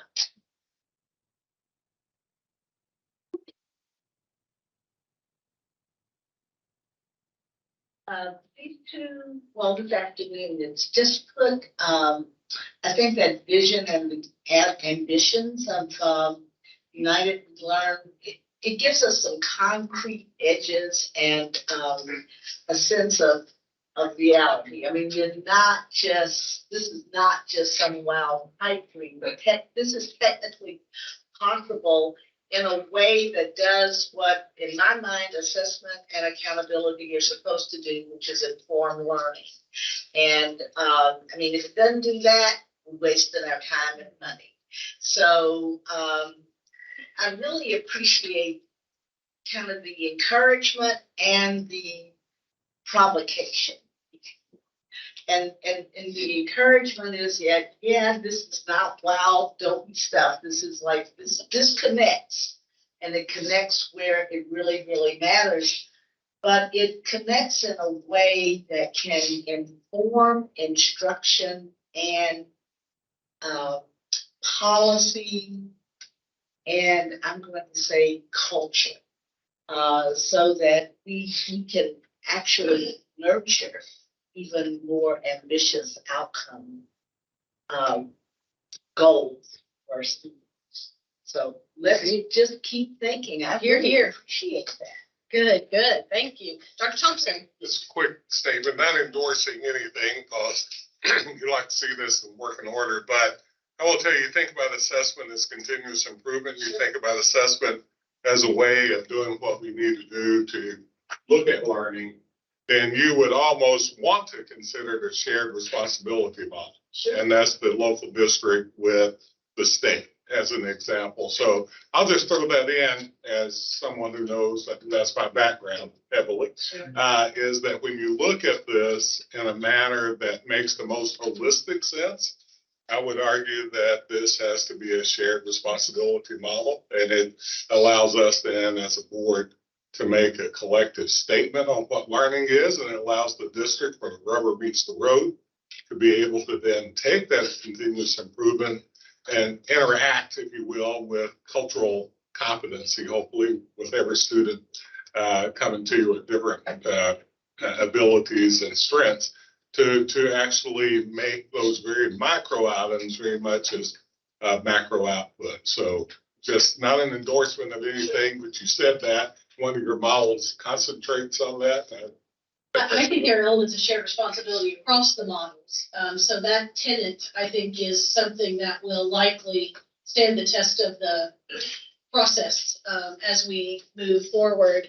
And your comments remind me too, and perhaps I'm overselling the notion, but I would never advocate for no accountability. That's not who we are. That's irresponsible. But I would advocate that the shared responsibility for accountability is something that's missing right now. I often talk to teachers and they say, and if you beg the question to whom or to what are you accountable, the answer comes in some form of the feds. And that's not, in my opinion, that's wrong-headed. That's not the spirit of local control, continuous improvement, and being responsible to the stakeholders closest to the work. And so the idea that we would somehow unilaterally move forward without genuinely engaging communities in the future of assessment and accountability is anathema to the way we've been thinking about the work. Ms. Bloodworth, just kind of going back to what Lee had mentioned earlier about Kara, just because I was part of that, and so many of the discussions today evoke kind of deja vu, right, of that time. I mean, I know just at a classroom level, one of the problems with assessment became parents didn't like not having an ABC. Yeah. Like, I mean, I wrote paragraphs about how their child had grown. Yeah. But that is not in the end what they wanted. I mean, I would say all of that and then they would say, but how are they doing? Right? Because they wanted something they understood. So I think we just need, if we're going to be successful, we really need to visit some of those past things so that we can preempt some of those problems, whether it's educating people or making sure that professional development is in place. Just the mistakes that were made maybe the first time or the pitfalls. Absolutely. We need to make sure that. I think that's really wise. And if I say kelp, primary teachers all around the state for who are older than 40 begin to shudder in that notion about what it looks like. And my notion about parents' reactions there is that they can only operate from a sense of what they know. And so I'm not sure in those conversations what they really want is the A, B, or C, as much as they want to know what you've shown them helps them think about their child in the context of other learners. And so I think a lot of the spirit of shared responsibility is a responsibility to ensure that everyone is well informed about the process. And I think that Kara happened hard and fast. I opened up the newspaper, the Lexington Herald Leader, and it said above the fold, Kentucky Common Schools unconstitutional. And so that set in motion a very swift legal and legislative response to what had happened before in an age when, frankly, there was no outside accountability. And so there were some bodies in the wake because of the speed with which we did that. Dr. Glass often talks and writes about that kind of the negative outcomes of external transformation of schools. And so I think there are lots of lessons. The sense that I have is that the Cool Council has been sensitive to that in the conversations and that we don't want to lose sight of that perspective as we move forward. So I don't sense this is going to be something that just sweeps in and the next day we have the new system. But it's important. I mean, you're always very circumspect about that. So I recently was at a meeting in Washington where conversation around what the next forms of these systems was. What was the focus of the meeting? And it was a difficult conversation for everybody, from both the I guess the interests that traditionally or originally were behind No Child Left Behind, that spoke in very absolute and moral terms about the importance of accountability and the importance of all children reading, the importance of making sure that children who were historically underserved are that attention is paid and action is taken to disrupt lack of supports and challenges that those children bring into school. That's a morally strong position to say that you need an accountability system to shine a light on that and to put pressure on educators and everyone to do something about it. And then at the same time, if we start thinking about, do we want to do assessment and accountability as we know it for the next 2 decades? Let's just play that out.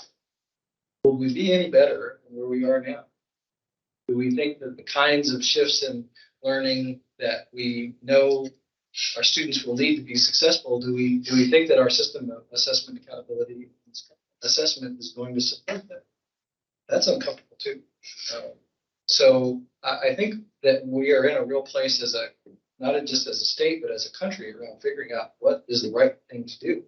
I really appreciate the models, Dr. Lyons, that you put forward. I don't know which one of them is right. Maybe some combination of several of them. And I don't know where Kentucky will end up, but I've heard me talk about that it's an exploration. And so we cannot predict what the outcome will be. We just have to keep going and learning and trying some things, some of which is not going to work. And we're going to have to learn and adapt from that. But I think the worst possible outcome is 20 years from now, it looks the same. To me, that's the worst possible outcome.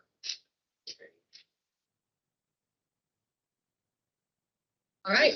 Yes, Dr. Keller. I'm just very proud of the fact that we've come where we were.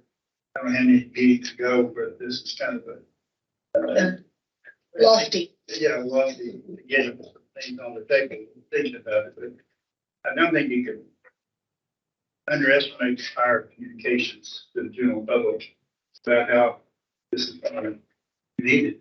And your comment about stay where you are, I had a kid one time saying, how can you support technology when it just costs jobs? Because miners are going out of work and so forth. I said, well, let's just put a border around Kentucky and there's no change. Let's just wait 20 years to take it down. We're a third world country. So we have got to face up to the fact that things are going to have to change. This state doesn't like change, but I think we've got to find a pretty crafty way to get the message out and get around the people who want to have everything done like the way they were doing it. They should be able to look at the reality and realize that hasn't worked real well for this state. Yeah. And what we're going to do differently. And we should be proud of the fact that we've got people in the state that are thinking differently. We'll stick their necks out and do something different. Time to change. That's Dr. Todd and Dr. Phil. How's that working for you? All right. Thank you so much, Dr. Lyons. And we are really great on time. I know that Mr.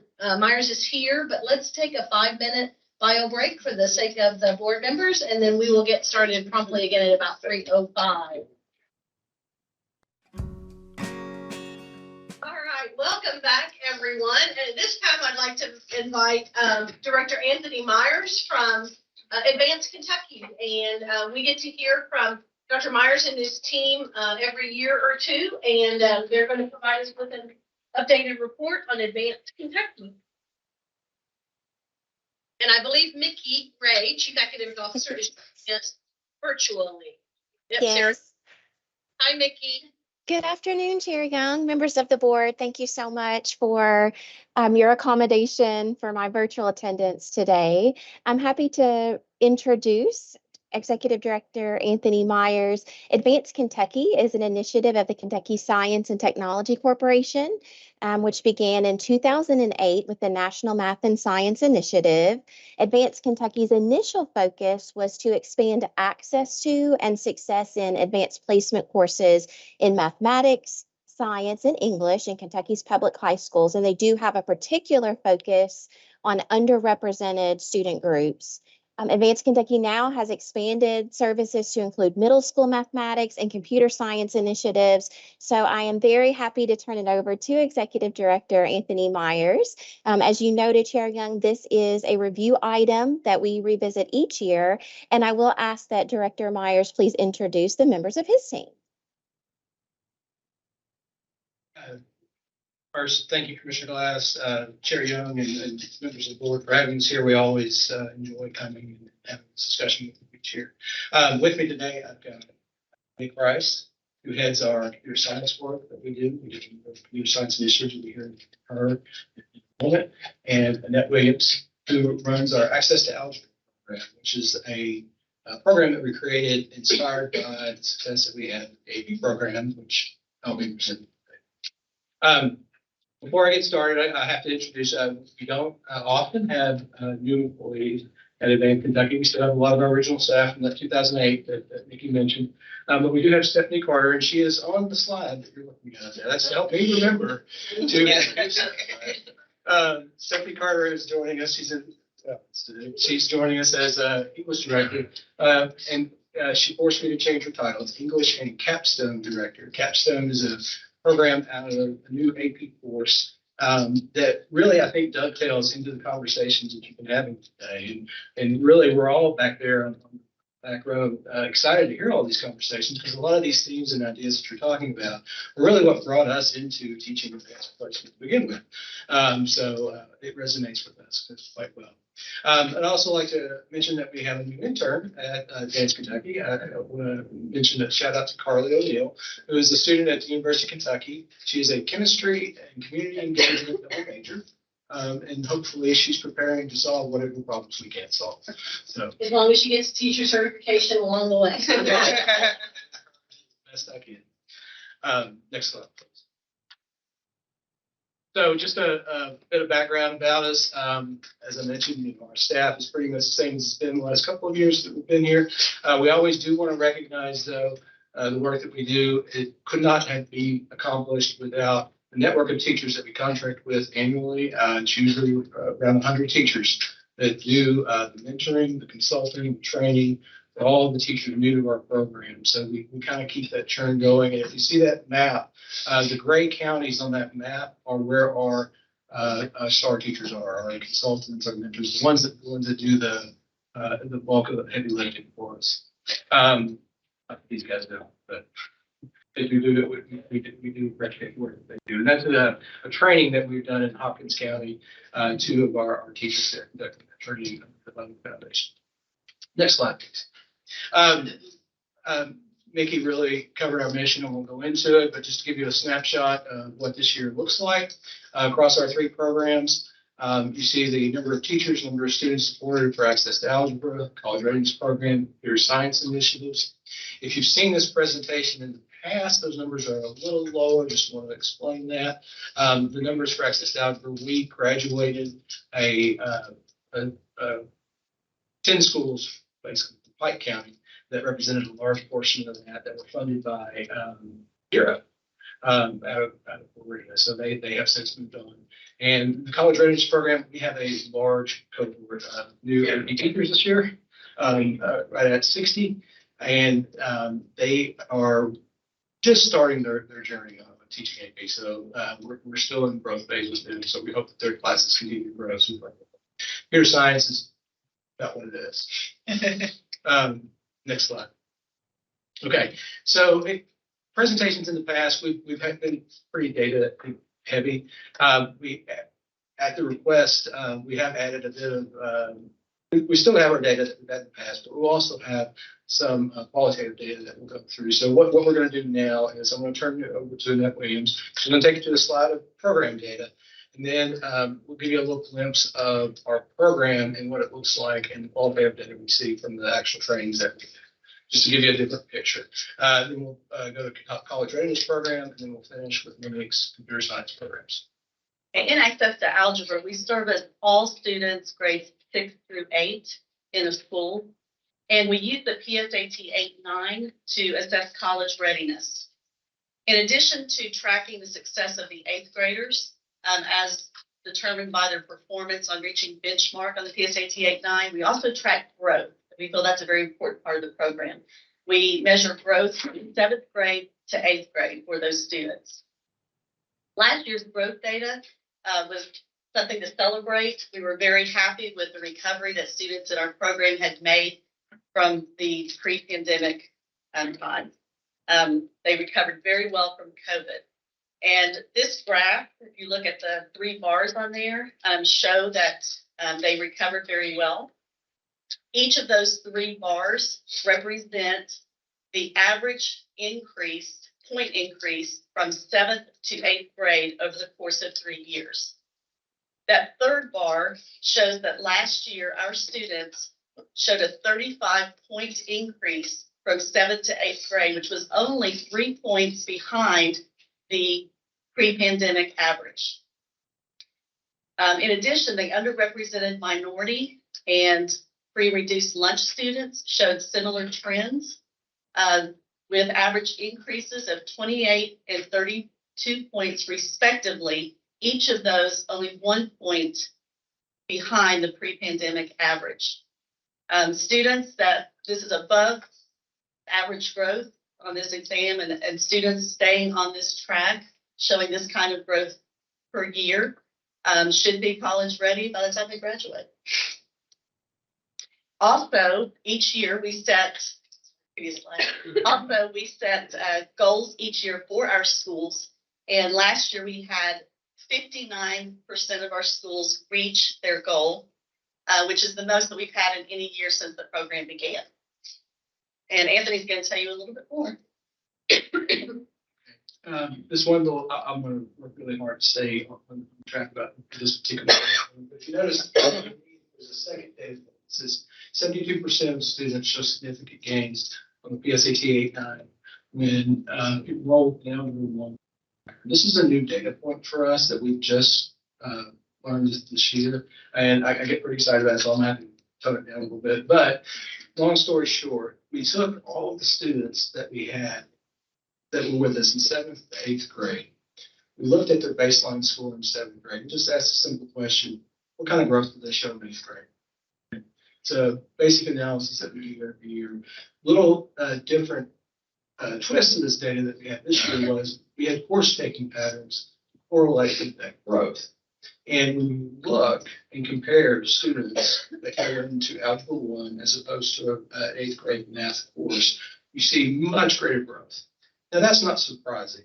It's Algebra 1. You would see greater growth being exposed to more content. What was surprising was the range of students that benefited.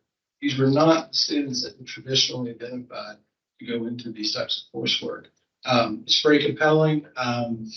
And what we think we see is really a expectation gap in our students, what we're calling it. So if any of you all would be happy, we're not here to do that today. So I just get excited about this particular piece of data, but I'd be happy to brief any of you all individually on that data. You can find it on our website, but we do have a one-page handout. If you go to advancedkentucky.com under our impact, there is a one-page, you'll see Algebra in middle school, where it kind of sums up the findings that we have. But like I said, I'd be happy to go in deeper if you like. Next slide. Access to Algebra has 2 professional development offerings each year for our teachers. The first one is Laying the Foundation Summer Training. It's a content training, 4 days for 3 years for a total of 72 hours in strictly math training. This training is a requirement for all the teachers 6th through 8th that participate in Access to Algebra. Our second training is our fall forum. We had our first in-person training for middle school this year. The high school has had it for a number of years, but we were able to jump in and do it with the middle school teachers this year, and it was a great success. This is a 1-day training in the fall in which we offer sessions on more grade-specific topics for teachers 6th through 8th. At both of these trainings, our teachers fill out an anonymous evaluation at each day of training, at the end of each day, and it is anonymous again. And I think our reviews over the last few years have been excellent. We have provided here 1 of the 10 questions, received a 4.9 out of 5. Our questions range from, we have several on the materials and the content itself. We have several questions on the trainer. We have a couple questions on the food facilities. And we pulled this one out specifically because the question is on promotes engagement and higher order thinking. The teachers find that our materials that we use are very hands-on, very engaging, and promote deeper learning. The rating they give is 4.9 out of 5, and the comments are very positive. Our fall forum also received great reviews. Overall quality was a 3.9 out of 4. And similarly, very positive remarks from that. On the left of this slide, you will see some of our teachers in action and our trainers in action over the summer. The very top one is posted by the principal of Marnell C. Norman. Her name is Donna Jones. She posted at the training at Shelby County, and our trainers working with their teachers. The second one on the right, that is Chastity Lowry. She is a middle school math teacher from Glasgow Independent. She is one of our newest LTF trainers. We took some of our participating teachers in the program, took them through, they attended 3 years of LTF training, took them through Train the Trainer. They became apprentices, and then were ready to train themselves. We have a few that were actually participants in the program who are now training for us. Chastity was training teachers in Hopkins County last summer for all the middle schools in Hopkins County. The last picture on the bottom was at our fall forum. That was a session led by Chip Southworth. If you haven't heard of him, he is a former principal and district administrator from Scott County. He now does educational consulting across the state. He is fabulous, by the way. A lot of districts use him, and a lot of our schools have used Chip. We contract with him sometimes to do work for us. We had, at the end of that particular day, we had teachers asking for him to come to their district. They wanted him there. So we work with great people, teachers becoming trainers, people who have been former administrators in our state, and we really rely on that network of people to do our work for us. Before we leave access to algebra, I'm just wondering about what kind of data you're seeing with your students with disabilities at grades 6, 7, and 8. We have pulled that somewhat, but I'll just say I can't tell you off the top of my head. Okay. But we could get back with you on that. Or is it on the website? That specific data point, no. You'd have to check. Okay. Okay, it was pop quiz. Pop quiz, sorry. Keep going. Sorry. Great question. Now, access to algebra, if you're familiar with our AP program, AP students have to select into the AP program. We obviously encourage open enrollment. But access to algebra is all of it, all Access to algebra. except everything. Okay. Trying to increase that base through accelerating. So, yeah, I'm sure we can do something. Sorry.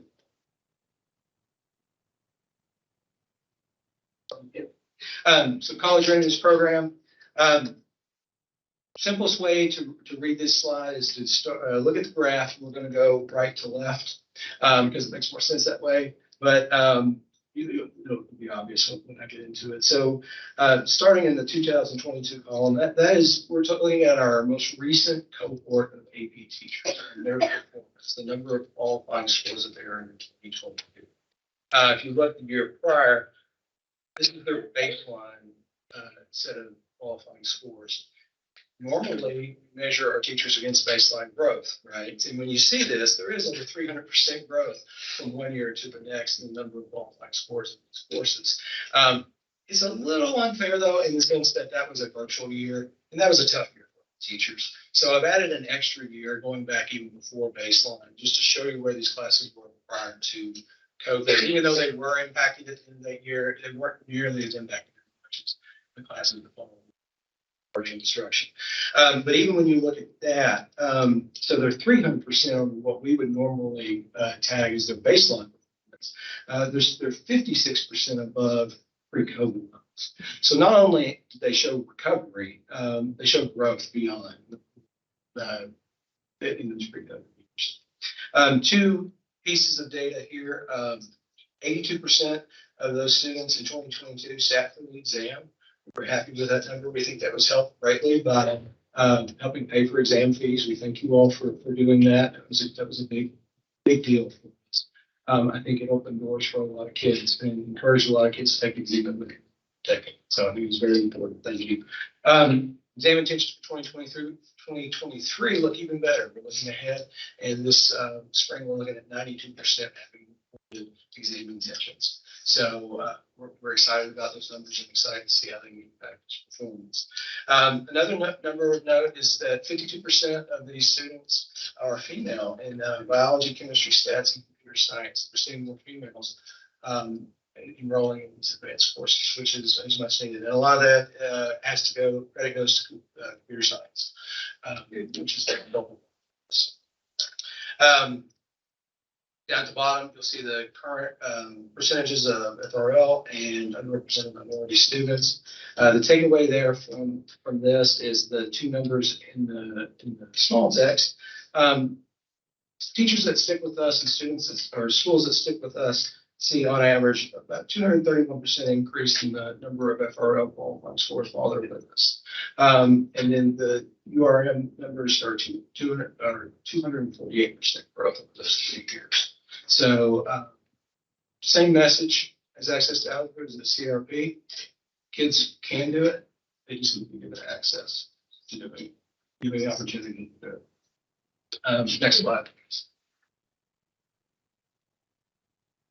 So for our professional development, we did something new this year, knowing that we're coming out of a pretty tough year of instruction. We decided to do a launch day. And you'll see there it's lower than what Annette mentioned, 3.3 out of 4. I think that this was also the only event that I spoke at, so there may have been but we did take the constructive feedback from that, and what was said more, it was very consistent message. I actually wanted more content out of this. We were thinking, they would need more support, and we chose to target the open enrollment philosophy on that. They actually asked for more content, which was pretty enlightening for us. One thing that has survived out of COVID is we're doing an AP Teacher Master Series. I'll talk about Fall Forum in a minute. Most of our teachers have ongoing professional development in the school year through Fall Forum, but there's some courses like AP Calculus BC. These are small courses in high schools when they are offered, and it's hard to get capacity for these courses. Not that they're not worthwhile, it's just harder to get capacity. So we've got a different way to serve these teachers. And for classes like your higher level physics or higher level AP Calculus, we're offering virtual professional development for master teachers that we find from around the state and from around the country to deliver key lessons and content review for those teachers as they're going into the units, as that they're going to be teaching. And this has been pretty popular. We are now active in 37 states, and that's other states paying to come do this professional development that we put on for our teachers in 5 countries, I would like to say. So I guess we're international. Not really, but anyway, it is nice to see that there is interest in this. And I think teachers have responded really well in the fact that they like that it is in time for what they're about to teach. It's just a good delivery. It looks like you let anybody tweet about you. Yeah.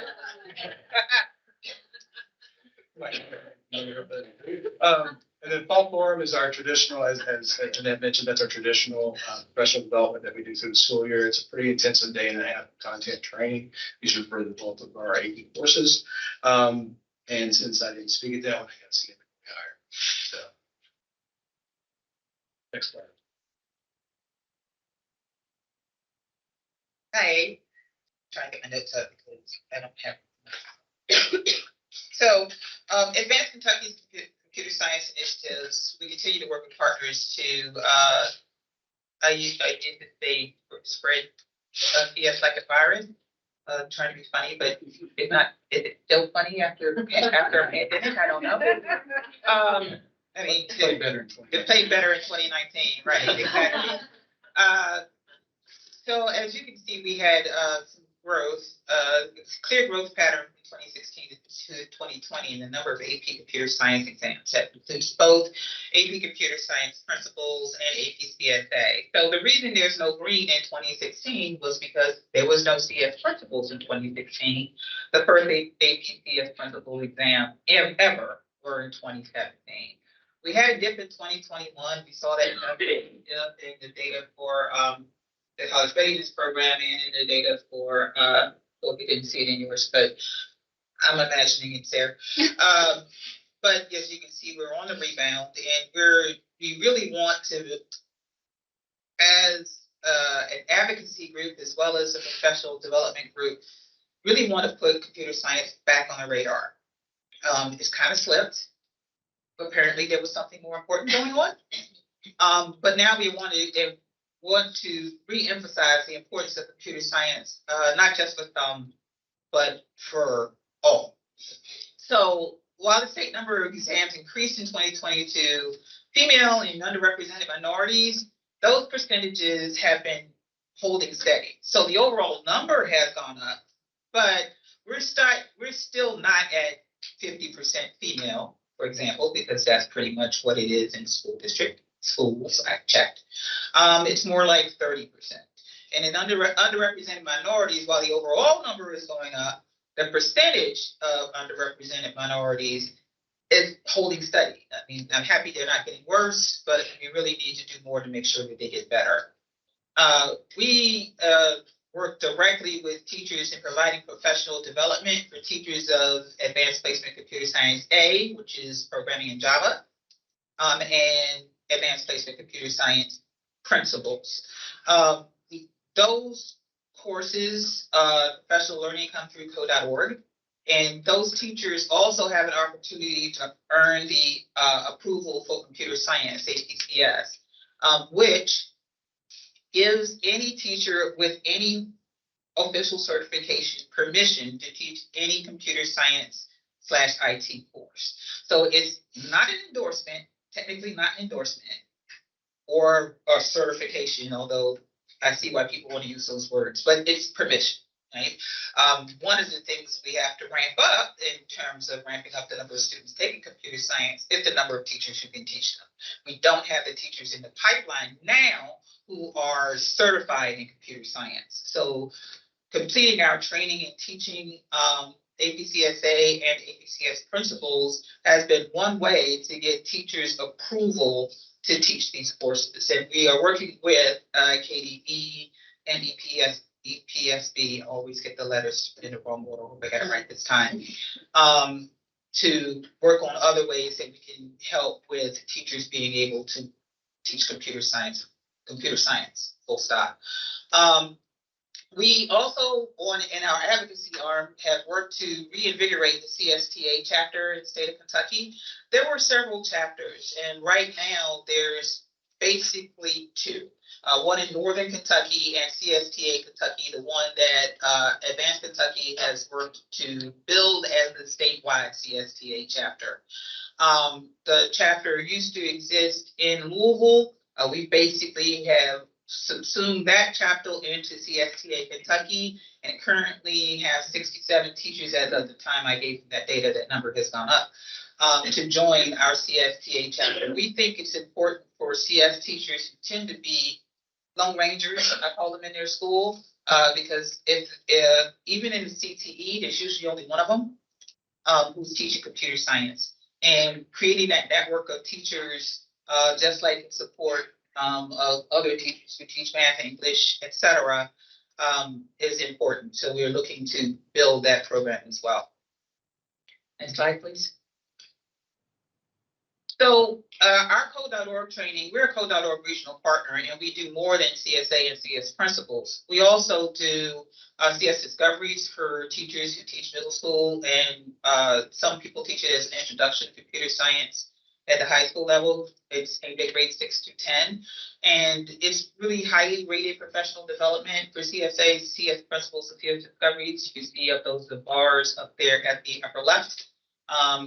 Out of 7, a 6.5 for teacher engagement, and a 6.7 out of 7 for overall success. We also follow those programs, those teachers we follow throughout the school year. So not only are they doing that summer institute, but they're also doing workshops throughout the school year, supporting them in their first year of teaching that course. So that's just from the summer training. I don't know what's going to happen at the end of the year, but I'm hoping those things will go on. Jennifer Mills from Knox County, and Don Bacon, formerly of Iroquois High School. He's not technically at Iroquois High School anymore, but he's still in Louisville.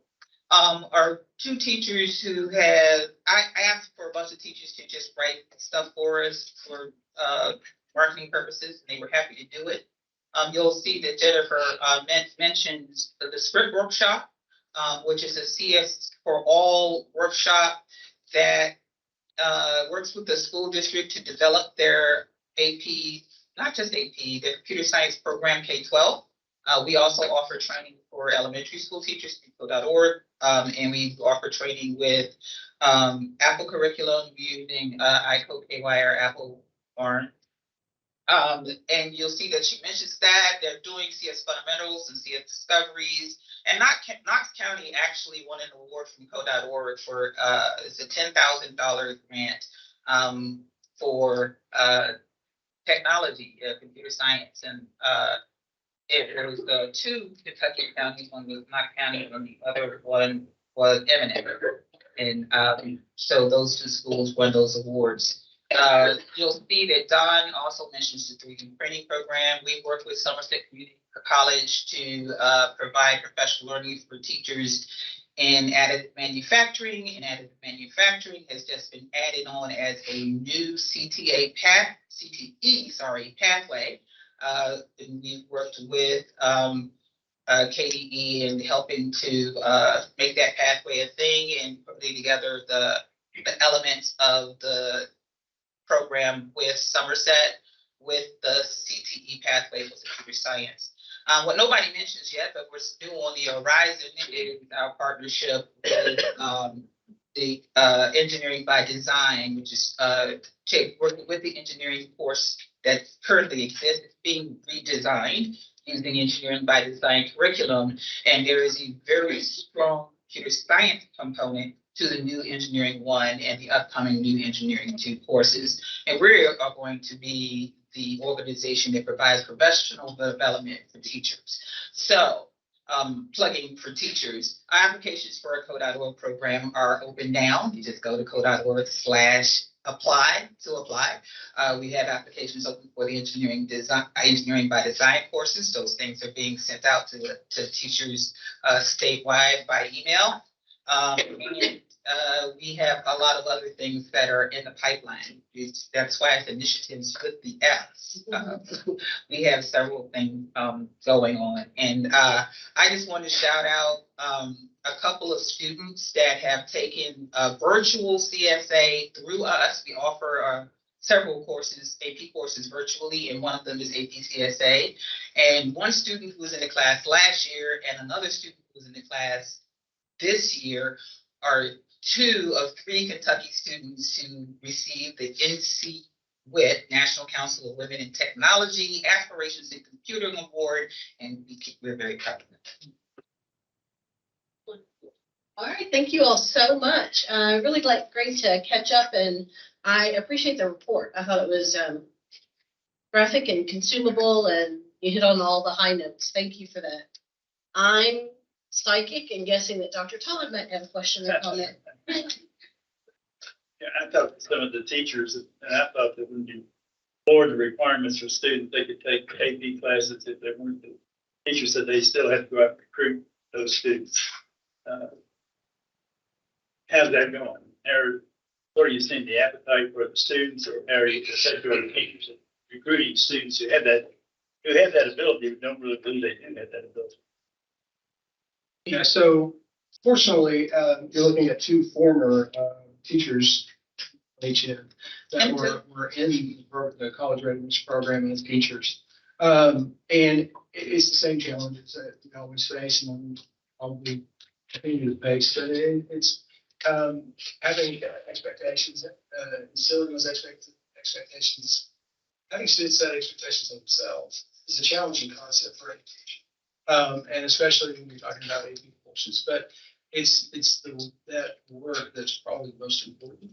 Because once you convince them they can do it, and you provide the support for them once they get in the course, it's really changing.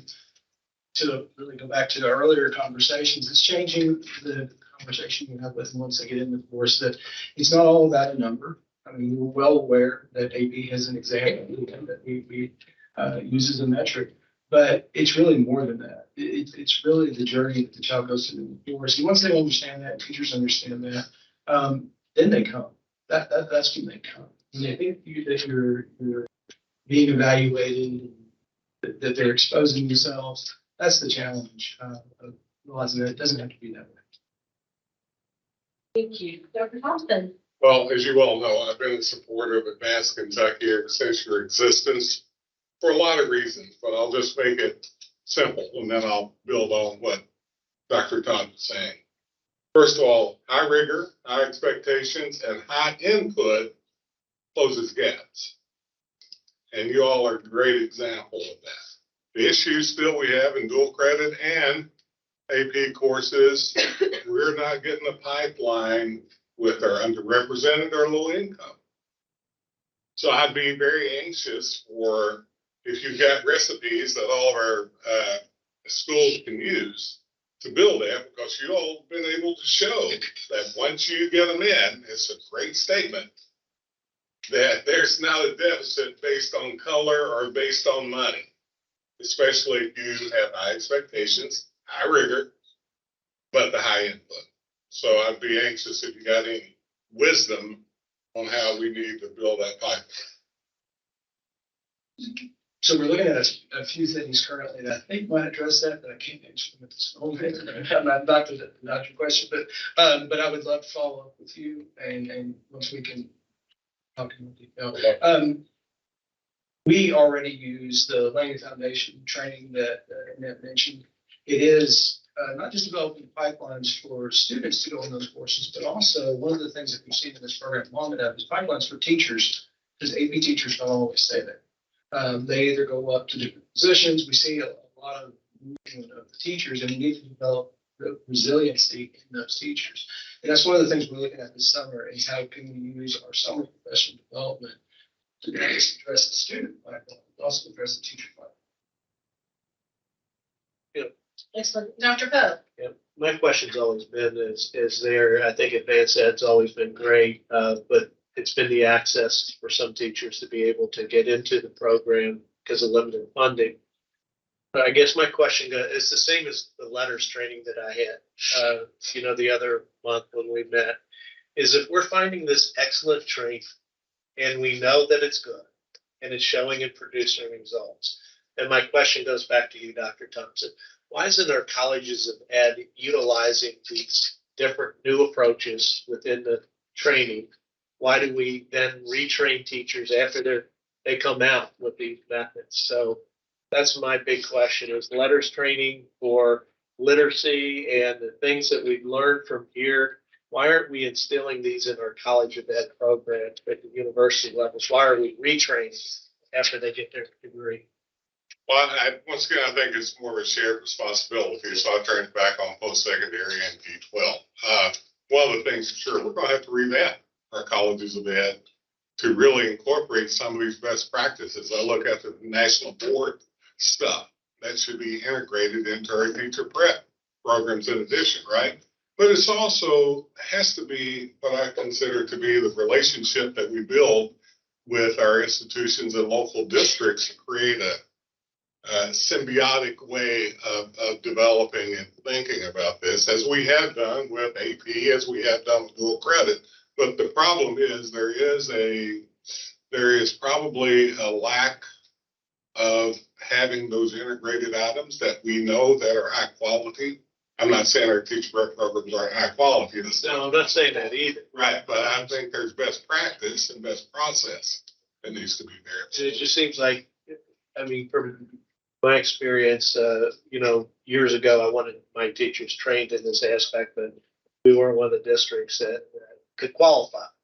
So I'm sitting there saying to myself, oh, I know this great training's here, but I can't get that. Just like the letters. Now we're training individuals on letters, but after I was hiring people, I was just having to go back and retrain in these best practices. And it just seems like from a superintendent standpoint or on that local level, it's like we're going back and having to retrain and our PD budgets aren't there and things like that. What I do believe is our post-secondary, I believe it's CPSB. I believe it's our districts, the way we have those sort of relationships to build. I think with all three of us working together, it's hopefully we want it.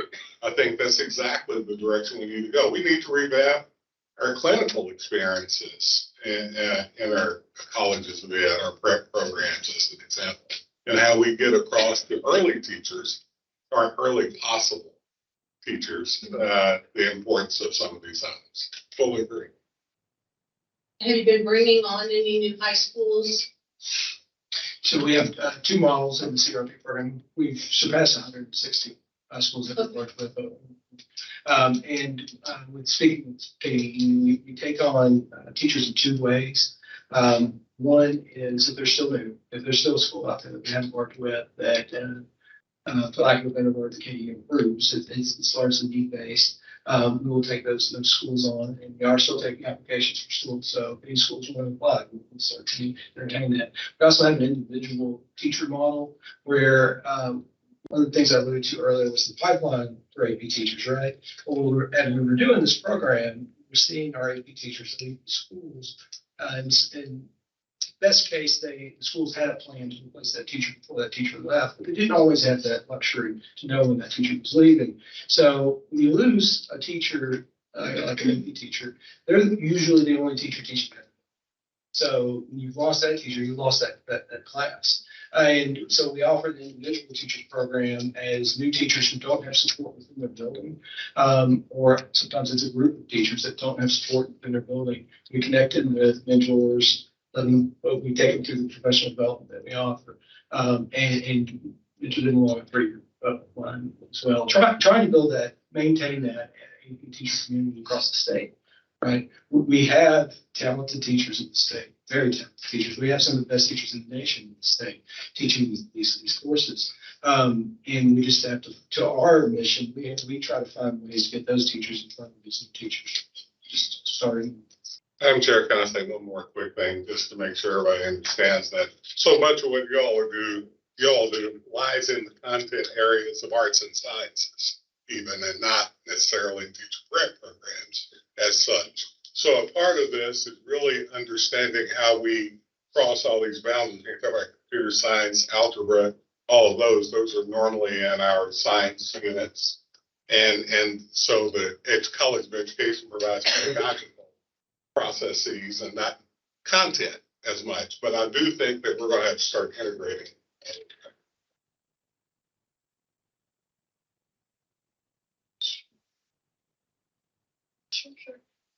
Dr. Robinson. So, this is a conversation, Megan's gonna have to come up here. this issue of what our teachers know and what happens to them in their prep programs in the academy, what happens when they come together for the clinical experience in the real world of practice. And then, certainly the support or the initiative, the initiation process of being a novice practitioner, the support and induction and so forth. But I've been thinking about this notion. We recognize a problem and we can always design mitigation. And so we're doing professional development with letters, and it seems to be welcomed because folks recognize the need. And, Advanced Kentucky is helping to make instruction in computer science and math and so forth accessible and more exciting and more engaging for teachers to actually teach. I mean, I'm looking at some of the testimonials. Teachers are excited about the content. Again, imagine you can be passionate about content and be a real good teacher at the same time. But who's responsible for getting us to the root cause? I want to know, how do we not need so much remediation in basic pedagogical skills? And here's the thing, Erin, you know this. Teachers learn to teach by the way they are taught. And when it's content-based, the way they are taught the content is discipline-oriented in the academy. So I want to know, how can we get together and say to the arts and sciences folks, to the teacher preparation folks, to the superintendents that have a big control over what happens to that clinical development, and own responsibility for fixing it, I mean, we've suffered through this a long, long time. And when proficiency meant acquisition of content and then showing it, then that's one thing. Okay, you can sit and get all day long and then give it back. But now mastery means using the content to get stuff done, like working interdisciplinary teams to solve problems, like helping new learners embrace the content as something that is not scary, but accessible to them, important to them, and they can own it too. So, I mean, these are different aspirations from the, that traditional vision of what happens in the academy. And I know we've come a long, long way. We've got work-based orientation. Connecting college and work is starting to happen, and a lot of things are happening. But in education, if you're there learning math as one who expects to teach math at any grade level, you've got to be thinking about that content as a tool, not as an end in of itself. It is a part of the process of intellectual development and ownership that, you're nurturing a student here. You're not getting them through a curriculum guide as the objective, as the outcome that you want. So, I mean, how can we get the arts and sciences folks to help us teach teachers so that that content is a part of is a part of the foundation of what they do? You gotta be still. Yeah, I mean, okay, but I do think if we don't get there, we are asking to continue to spend money on remediation, because teachers are going to soon know that they might have mastery of the content, but they may not have mastery of the means to use that content so that students can own it themselves, rather than sit there and get and then give back on some kind of standardized test. I'm really kind of like, we're going to spend money on something. So why not spend money drilling down and figuring out how we can fix something and not have to remediate. My soul. That's a great soapbox, and it's a respectful one too. Dr. Todd. I promise. Sure. There was a longitudinal study that you all did a few years ago, and it showed the impact on remediation of kids who went through these programs. And if you just look at that wasted money, educating someone who didn't get it the first time, there is money to be saved there. So I do applaud what you're saying. It's trying to teach it to a point where it can continue to grow with the student. They don't have to be supplemented, but it'd be interesting at what year they did that longitudinal. There's a lot of data followed the troops all the way through 4 years of college, and showed the impact of the Advanced Kentucky program on their throughput and success. I'm going to copy that again. I probably have somewhere to put forward. Be helpful. I know you probably want me to shut up, but I got one other point. But I think, and the commissioner and I have talked about this, there's multiple ways, Sharon, to feed that cat. And I think one is, as we start looking at master's degrees now, I think in education, I think they should be content driven or competency driven, and how we can create that process. We know that works instead of some of the things done before. That's a conversation us and UPSB need to have. Getting clinical experiences that matter early in our districts, and that relationship we know matters. So we do have ways of thinking about that, getting colleges of arts and sciences out of the silos with educations out of their silos and starting content knowledge even in elementary instead of not having any, right? A lot of those things we know produces the outputs that we need. Now, getting us all together, I think, is Jason's issue right now. But truly, I think some of the things that we can start doing is as we start developing new master's degree programs that I think are really needed in education and content-driven areas and competency-driven areas, I think will matter how we start addressing those items in what we're trying to. There's a lot more to it, but I'll be quiet. Thanks, everyone, and thank you very much to our Advanced Kentucky friends, to the board, and oh, please. I have no control over these people. That's what you get for having. I want to thank Advanced Kentucky because 6 years ago, computer science was not on my radar for teaching. Because of Advanced Kentucky and code.org, I'm a computer science teacher, and math is still my passion, but computer science is a bright spot of my day. I like seeing my students be creators and innovators. It's very easy when they're making apps. And I've transitioned from learning how to be a computer science teacher to now I'm a presenter and I'm a mentor in their program. And then a value of the training that Advanced Kentucky provides is that it's timely for teachers. I had been teaching for almost a decade when AP Calculus showed up on my schedule. So then I went through the Advanced Kentucky program as a mentee for AP Calculus. I had not had calculus since I was in college. So the training, the content, the pedagogy, it was needed because of the time. Even as recent as yesterday, we had an Advanced Kentucky Zoom meeting where I was able to network with other AP Calculus teachers. And I have an activity that I'll be doing with my students on Thursday when I go back to the classroom. So I appreciate it. My students appreciate it. And I look forward to continuing our working relationship. Best endorsement ever.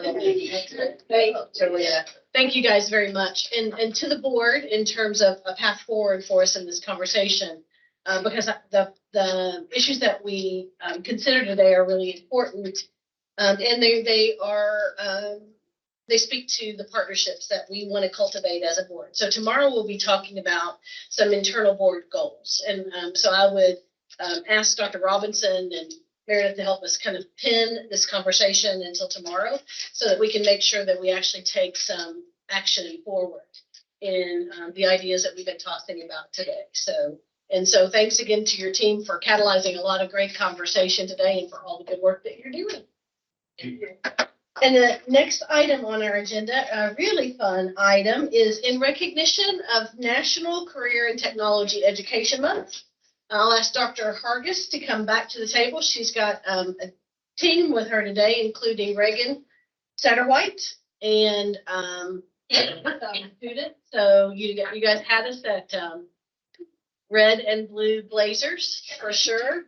Rolling with an entourage. They're going to share with us about the many outstanding CTE opportunities that students across Kentucky experience, thanks to the leadership of this group and others, to develop a highly engaged, highly effective workforce in Kentucky. So Dr. Hargis, take it away. Thank you.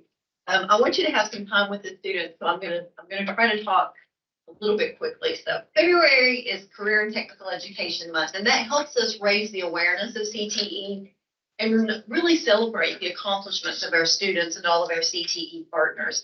So in 2019, 52.7% of Kentucky's high school graduates who completed a CTE pathway went to college.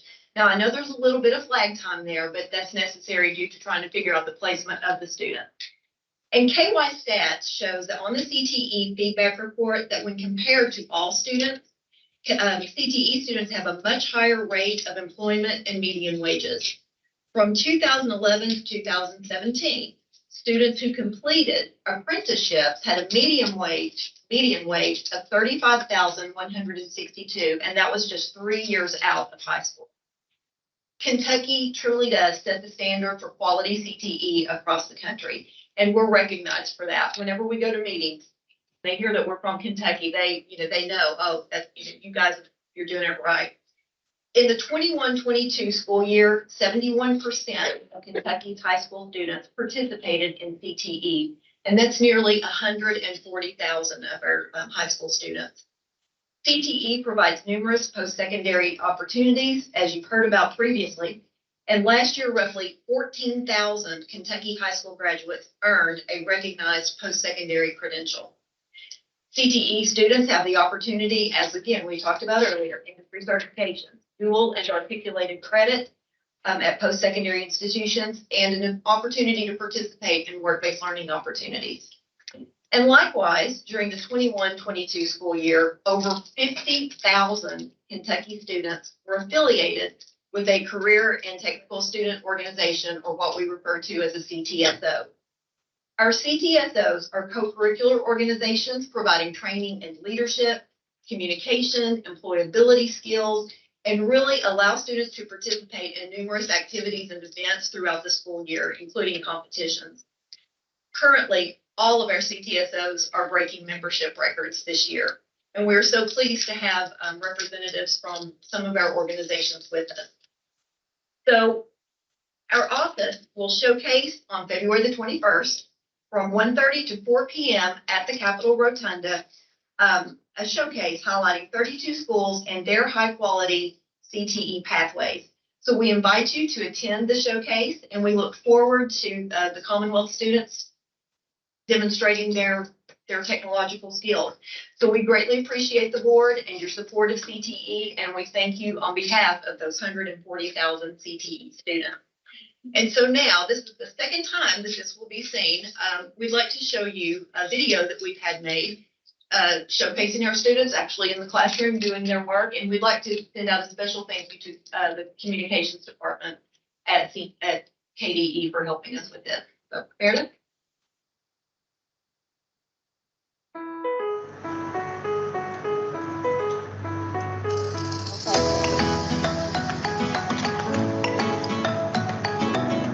The reason I like coming down here is because it gives us time during school to work on our future and get ready for when we get out of high school.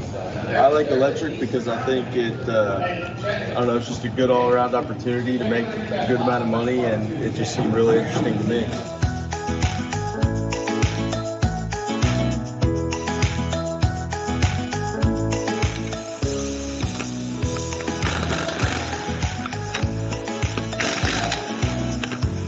I feel honored because most schools don't have it, like the opportunity to mess with this stuff and get certified in it.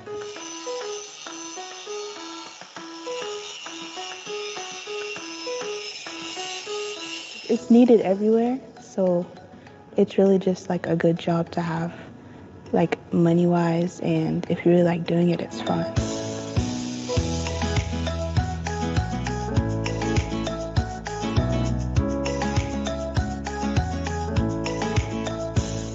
After school, I want to work like with taking blood and putting IVs in, but then a little bit later, I want to eventually become a labor and delivery nurse. I want to become a traveling nurse. Right after high school, I want to work in the phlebotomy. I want to be an orthopedic surgeon.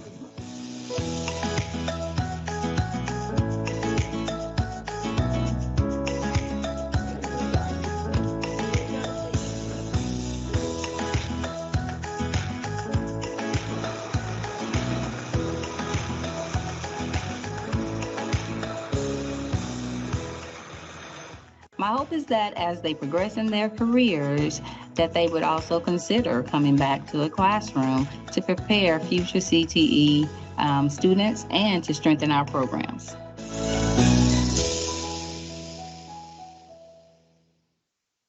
Thank you again to our comms department. We love the video and we're so excited that you see it now so we can finally share it out on our social media. So I had the pleasure of talking about some really fun stuff. And while I think we have a phenomenal team in the Office of Career and Technical Education here at KBE, it is truly our students and it is truly our programs and our educators, our district, and these guys right here that set Kentucky CTE far and above other states. And we are just so proud that we're able to have our name behind it. So you will be going home today with some product samples from several of our career and technical education programs. We have several area technology centers that have sent sample items, as well as the local high schools that have sent things as well. I am going to take time to give them a shout out. I'm not going to get into the particulars of what you're going home with for the sake of time, but we want to thank Barron County Area Technology Center, Breckenridge County ATC, Estill County ATC, Great Crossings High School in Scott County, Greenup County ATC, Monroe County ATC, Morgan County ATC, and Wayne County ATC. Wayne County requires a little bit of an explanation. You will find these fun things in your bag. This is like a psychedelic futuristic octopus. And it was actually 3D printed on a flat sheet in 89 pieces. And then the students put each piece together individually with a ball and hinge joint. And there's so much detail to it. It's very fragile, but grandkids, kids, Lieutenant Governor's not with us anymore, but I'm sure Evelyn might find it fun. And then Wayne County also sent, I was very happy to actually hold this during the not short meeting. It is a fidget. They 3D printed not only this fidget, but this box with the gears on the side. And so I just wanted to give a little extra explanation about those items. And then lastly, a shout out to my alma mater here in Franklin County. Western Hills High School provided the cookies from their culinary arts pathway. So a double shout out to them because I'm also a former culinary arts pathway teacher and to Western Hills High School here in Frankfurt. So now I will turn it over to our students. They're going to share about their student organization and what it means to them. I do want to mention that the state FFA president was here, Ben Williams. He's a very busy young man, so he had to leave for another engagement, but he was with us as well. All right, guys. And where do you want to start? Sure. Down here with Skills USA. You can stand over there and just introduce yourself. Hello, my name is Alexandria Courtney, and I am my local chapter Skills USA president. As well as being very involved with my school's welding department, I am also full-time at KCTCS, and I will be graduating high school with an associate's degree in science and be continuing on to finish a bachelor's in engineering technology at UK. Skills USA is a student-led organization that serves over 300,000 members annually, and with over 120 trades that it covers, it prepares their students for their trade or their technical career, but also teaching them about professionalism and leadership. Hi, everybody. I did write some things, so I feel like this for a little bit. But my name is Phoenix Button. I am a senior at Grant County High School, and I am the current Kentucky State TSA president. And I just wanted to tell you a little bit about TSA. So TSA stands for the Technology Student Association. And what TSA does is it engages students in many different forms. We have a bunch of different competitions that are STEM-based and aligned with many different STEM programs. So students can take what they learn in the classroom and bring it, and it aligns along with TSA. TSA also allows students to network with like-minded peers. And I know as a student who has always been kind of like on the accelerated path, I really enjoy this about TSA. It's really good to find people my own age who have the same aspirations as what I do. And I can also attest that TSA also offers various different leadership opportunities. So that's also really cool too. TSA truly gives students the skills that are needed in all different types of work. My name is Ethan Davis. I'm from Fulton County. I go to Woody High School. I'm a senior there. I'm going to start off. It is my personal belief that you should contribute more than you consume. This can be true when it comes to Kentucky FBLA. I've had the privilege to serve at the region and state levels over the past 2 years. From 2021 to 2022, I served as Kentucky FBLA Region 3 reporter, where I made quarterly newsletters, graphics recruitment, and wrote memos for our region. This was a great experience as I expanded my computer skills and was able to be more confident in the products I made. 2022 to 2023, I've served as Kentucky FBLA Region 3 president and served on the state executive council. This is my greatest honor, and what I've contributed this past year is unmeasurable. To really encompass all my duties this year, I've helped come up with this year's theme, Kentucky FBLA, your blueprint for tomorrow. I contributed to planning the 2023 State Leadership Conference at the Galt House in Kentucky. And lastly, I helped revise Region 3 by doing things we've never done. FBLA is the premier organization for students preparing for careers in business, entrepreneurship, finance, information technology, and management. It is the largest student business organization with 230,000 members. Our own Kentucky chapter has 7,000 members and over 150 active chapters. We are continuing to grow daily and have had numerous new chapters this year. FBLA prepares students for real-world professional experiences and gives a competitive edge for college and career success. FBLA takes you to major business centers throughout the United States as you attend conferences in cities like Chicago, Illinois, Washington, D.C., Orlando, Florida, Anaheim, California, and Baltimore, Maryland. By becoming an active member of FBLA, you will make connections in the business world and form networks that will last a life.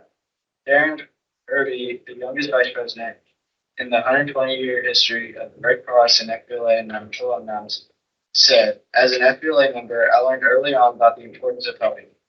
Irby says he still has strong bonds with his FBLA friend and they keep in touch. FBLA provides innovative leadership and career development programs that bring business and education together in a positive working relationship to achieve results. FBLA gives you opportunities, experience, skills, and confidence to achieve your dreams. FBLA has benefit a multitude of students by following our mission. FBLA inspires and prepares students to become community-minded business leaders in a global society through relevant career preparation and leadership experience. Thank you, Ethan. Beth and Aaron, if you wouldn't mind, for the sake of our listening audience, if you'll let Audrey and the other students use the seats and the microphones, I think we'll get better programming.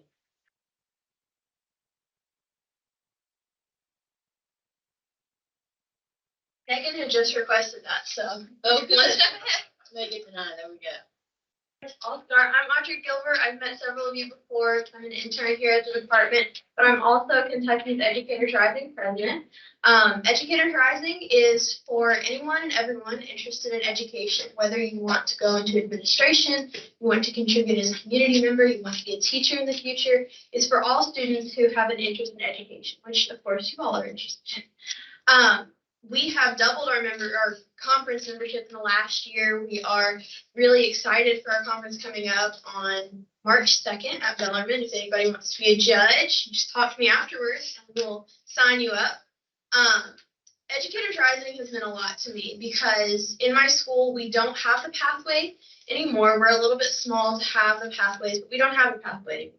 It's given me the chance to see what valuable education conversations can look like in my community and in my school specifically. I've connected with so many peers that I did not know were interested in education through Educators Rising, and I've been able to hear from my teachers, which has really given me the valuable experience of learning the value of teacher voice. As somebody who is a future educator, I now understand what true teacher voice looks like and how important that is. So Educators Rising has been very important to my high school experience, and I'm excited to see where we go in the future. And I would love for you all to judge at our state conference this year. You mentioned March 2nd. March 2nd, Bellarmine. Yes. Hello, I am Madison Griffin, and I am a senior at Trailblazer Academy in Harrodsburg. I'm representing HOSA. I'm the vice president. And HOSA is for future health professionals, so it's not only just doctors and nurses, but it's ranging from medical law or even medical photography or someone that wants to work on medical equipment. HOSA has really impacted my life greatly. I've been able to talk with the International Council and meet other presidents and just other leaders from different states and even out of the country. So for Kentucky, our SLC is in March, and our numbers have grown drastically. They went from our membership was 12,000, and then it went to 1,200, and went to 1,800, and then our attendance at SLC will be 6,064. So we're really excited to see those there, and we can't wait to see all the members during HOSA. My name is Mackenzie Curry. I'm a junior at Madison Southern in Madison County, and I'm the president of our DECA program at Ignite South Academy. DECA really promotes the learning and education in the business marketing department.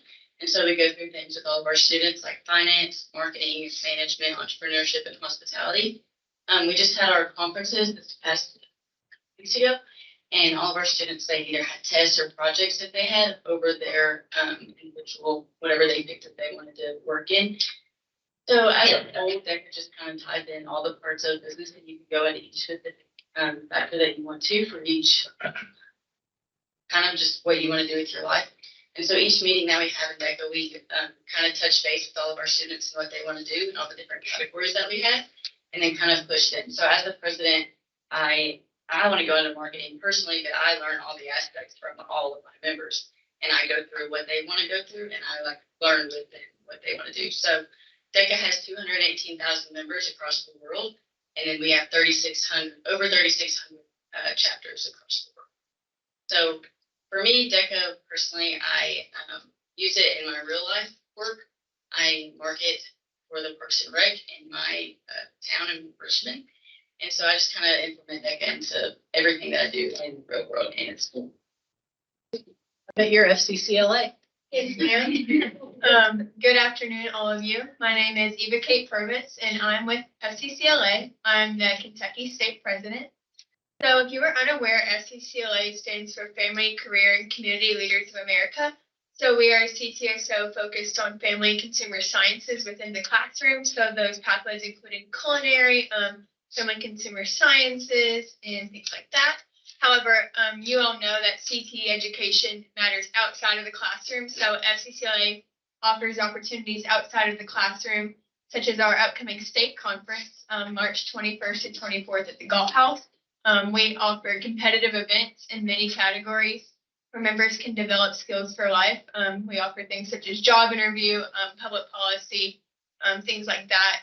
And also, I loved FCCLA personally because as someone interested in public policy and education, FCCLA has equipped me with advocacy skills. I got to go to Washington, D.C. and advocate at the Capitol on behalf of Perkins funding, which you know is very important. So I just have loved representing the CTSO for this past year, and thank you for the opportunity to speak about half of it today.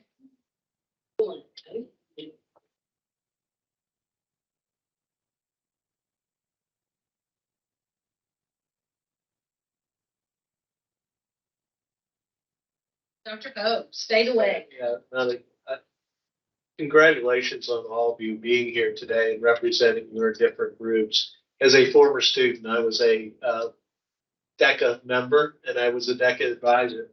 And you guys are outstanding examples of our CTE programs across the state that we have. And it's great actually in 2023 to see that there's 7 females, 1 male, unfortunately. Better representation there, but more females involved in CTE pathways across our particular state because years ago, 40 some plus years ago, it wasn't that way. So congratulations to all of you. I will say that your speech about real world skills is, everybody asked me, I don't say I was, but others said I was a successful superintendent. And they always asked them why was that coming from that particular background. And it was that real world experience that I had as, I never made it to a state level officer. I was only a regional officer. But so I commend all of you in your work, and you're all outstanding leaders, and we'll be seeing you all around these tables in the future. So thank you for what you're doing. Excellent. Dr. Thompson. Just quickly, first of all, glad to see what you're doing with our community colleges and getting that degree and University of Kentucky. So a simple question. All of you all are going to go to one of our Kentucky colleges or universities, right? Yeah. So that's all I have. I'm not sure Ethan committed, but Mrs. McCurry. Just a quick comment and then a question. You're phenomenal. You are absolutely marvelous, and Kentucky has never looked brighter. So you make me proud, and I'm sure you're making all of your teachers proud. Secondly, my question, what time does the event begin on February 21st? 1:30. 1:30. It will begin with a proclamation of CTE Month by Governor Bashir. And then we will have remarks from Health Education Chair James Tipton, and then remarks from Commissioner Glass himself. And then following that, the public will be able to tour the 32 districts. And you should have an email with that information at the rotunda. I did, but I didn't want to dig back through and look. Oh, no, that's, you have more details if you need them. Thank you. Thank you all very much. Thank you. Thank you.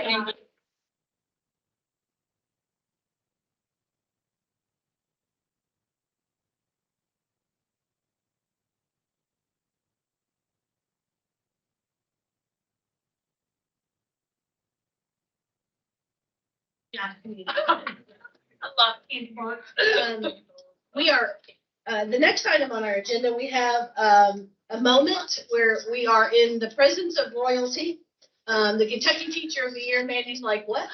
The Kentucky Teacher of the Year, Mandy Perez, is with us today, along with Tony and Glippy, to tell us about her work and her platform during her Teacher of the Year lead. So, Mandy, we are delighted you're here and look forward to hearing what you're going to be working on. Thank you. All right, so just a few things to start off. I wanted to highlight for you a few goals of the Kentucky Teacher of the Year program and the significant importance it has to the Kentucky Department of Education and our schools in the state. First, this program encourages growth, professionalism, and support in the teaching profession by showcasing the wealth of exceptional teacher talent in our state. Kentucky Teacher of the Year program is well established at KBE and has two goals. One is to celebrate and rejuvenate the most important profession there is, which is teaching, and to elevate educators' voices. This program is aligned with the Council of Chief State School Officers National Teacher of the Year program. And we have kind of restructured how the Teacher of the Year is going to serve during their ambassadorship, and you'll hear a little bit more from Dr. Grider Jones here in a minute. For 3 decades, Kentucky has recognized almost 700 of Kentucky's best educators and awarded them with almost $1 million in financial awards at the annual Teacher of the Year ceremony, which is held in the fall. As a side note, I just wanted to note that the nomination period for the 2024 Kentucky Teacher of the Year program has closed. We received 1,124 unique individual nominations. Proud to say from all each and every single school district in the state of Kentucky. This means we need 1,124 teachers to complete those applications for us by February 21st. So if any of you know of a teacher who will read them all, yeah, and I'll leave listed. I know she will. So if you know any teachers that have, or if you nominated a teacher, please reach out and encourage those teachers to fill out the application. It is a long application, but it is, pretty standard for the process. And you can't be considered unless you fill out the application. In addition, I wanted to let you know that we are also currently in the process of putting out an RFP for sponsorship of the award, which we hope will continue its longevity here at the department and for the state and for our teachers. I'd like to introduce to you, I'm not sure if many of you all have met her yet, it's Dr. Glyptosan Grider Jones. She is the newest addition, or one of the newest additions to the communications staff, and she oversees a lot of our recognition programs, such as Kentucky Teacher of the Year, National Blue Ribbon Schools, Milk and Educators, the RISE Awards for classified staff, and the U.S. Senate Youth Program. Dr. Nice to be here. I actually have the honor of introducing our 2023 Kentucky Teacher of the Year, Mandy Perez. So Mandy was selected by a blue ribbon panel of veteran educators last fall. She is, sorry, next slide. Okay, thanks. She is a 6th grade English language arts teacher at Crittenden County Middle School, and she's in her 19th year as an educator. So she was selected by a committee, and she has the respect and admiration of her colleagues. She was selected based on her ability to advance growth for students of all backgrounds, her ability to build collaborative relationships, to create a school culture of equity and success, her ability to deliberately connect the classroom to the community. She's a lifelong learner and an innovative teacher leader, and she conveys the lived classroom experience to a variety of audiences. Go to the next slide.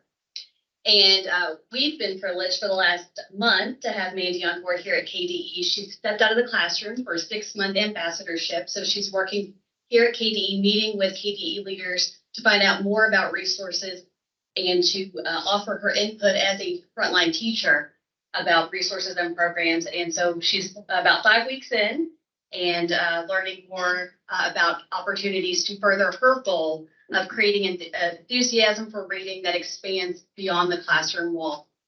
And she's going to spend the year representing Kentucky students and teachers at both the state and the national level. Next week, actually, she's heading out to California to meet with other state teachers of the year to build that network and learn with and from those teachers. And we're really excited. She's in the beginning stages of her tenure as the Kentucky Teacher of the Year. And we're honored she's with us, and I'll hand it over to her. Thank you. First of all, I'd like to say thank you guys so much for having me here today. I'd like to start off by saying for years, I have joined in with my colleagues, closing our classroom doors, weeping, throwing our hands in the air, and questioning why in the world is no one listening to us. Completely isolated, we felt so alone. And it wasn't until recently, when I stepped foot into this office, that I realized I was wrong. The work that I see you all doing here at KBE is unbelievable. If teachers only knew the passion, the excitement, and the hard work that you're doing, they would feel so supported. And I didn't realize that until I saw it myself. I saw it firsthand. We need to fix that disconnect because it's happening. It's happening here, and they don't know that out there. And I can attest to that as a teacher. So thank you. Thank you. I'm telling them back at home. They're fighting, I swear, I promise you. Don't send them to the charter schools. Don't, please don't. They're fighting for us, I promise you. I've been exposed to some great leaders. Byron Darnell, the love he has, the passion he has, I could feel it coming off the man. Mickey Ray.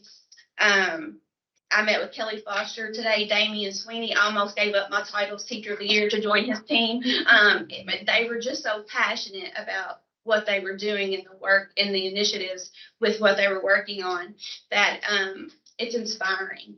And it makes me want to go back to the classroom immediately and promote and do the work that they are working on.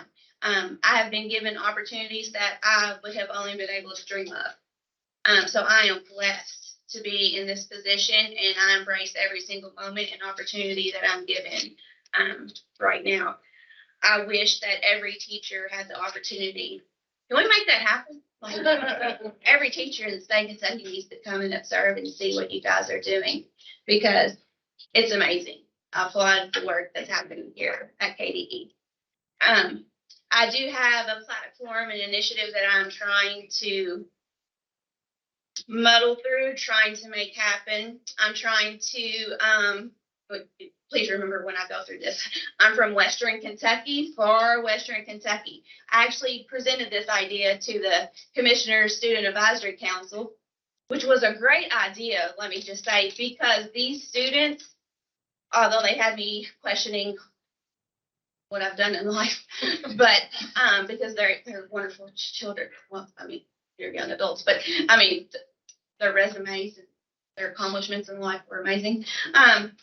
But they had some great feedback on my idea here for reimagining library spaces. So my idea here was to take the traditional library and open it up to different types of laboratories.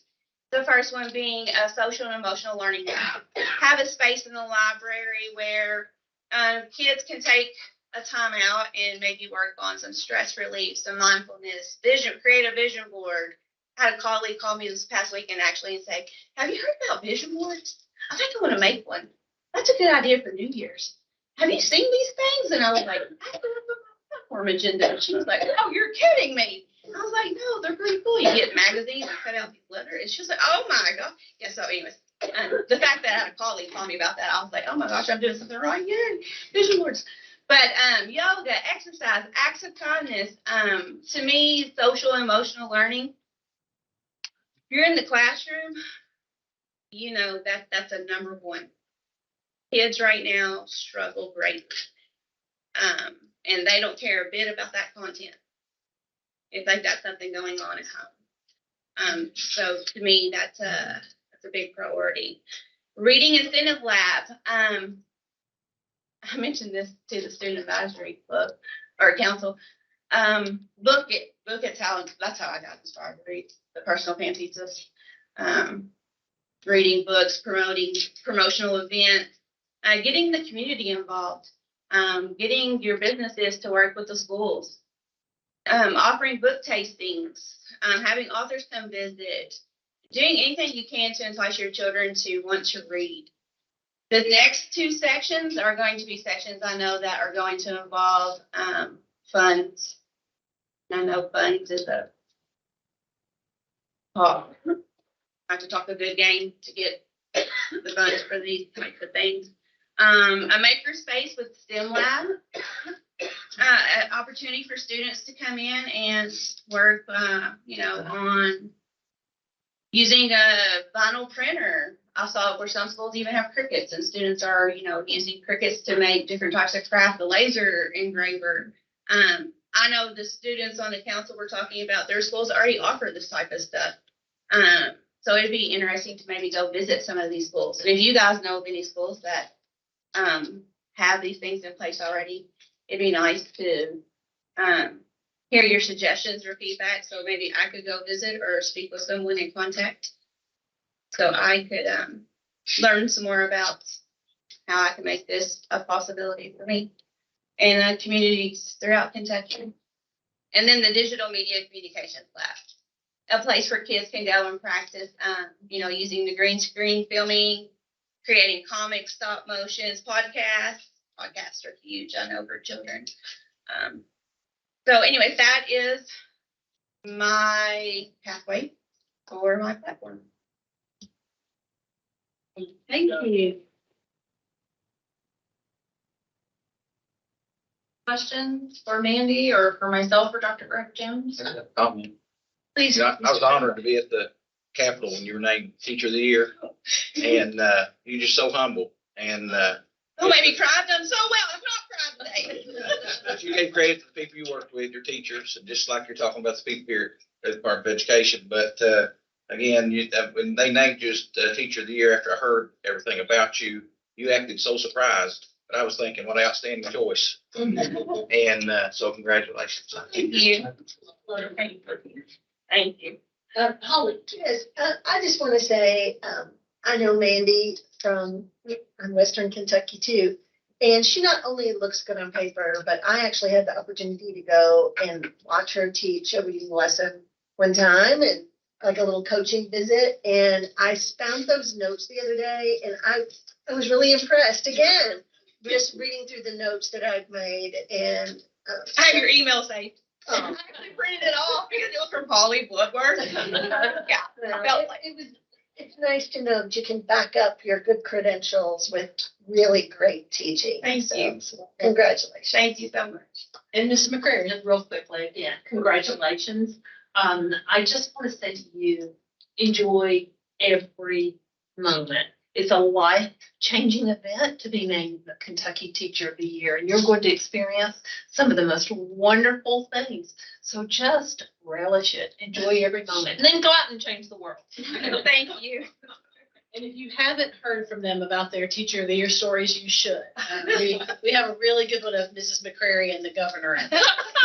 I was his woman. Oh, I did hear that. The day I won, you did share that with me. That's usually, we say that for after the meeting. Sorry. It's a long story. It's a long story.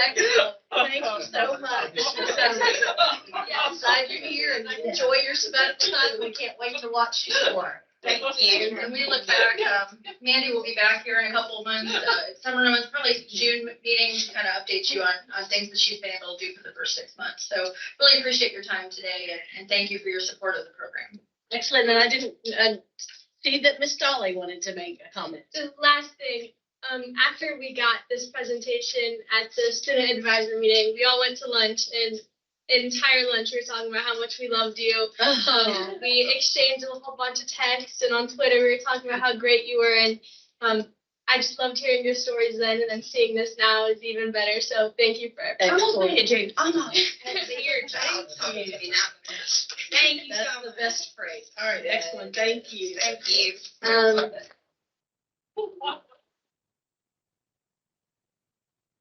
As we wrap today, Brian, somebody hates you. You're the last person on the agenda after the Teacher of the Year, after the GPFO student. And your topic is the legislative agenda. You're just saving the best. That's good. So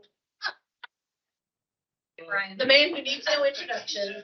Well, thank you all. I know it's been a long day, but we did want to give you all just a brief update on what's happening with the legislative session. So I'm sure you're aware the Capitol back in the day for part two of this so-called session, 3-day session this year. They will run from now until about a month from now. We'll do the veto days. And we'll come back for 2 days on the excuse me, 29th and 30th. Signing guys set for March 30th.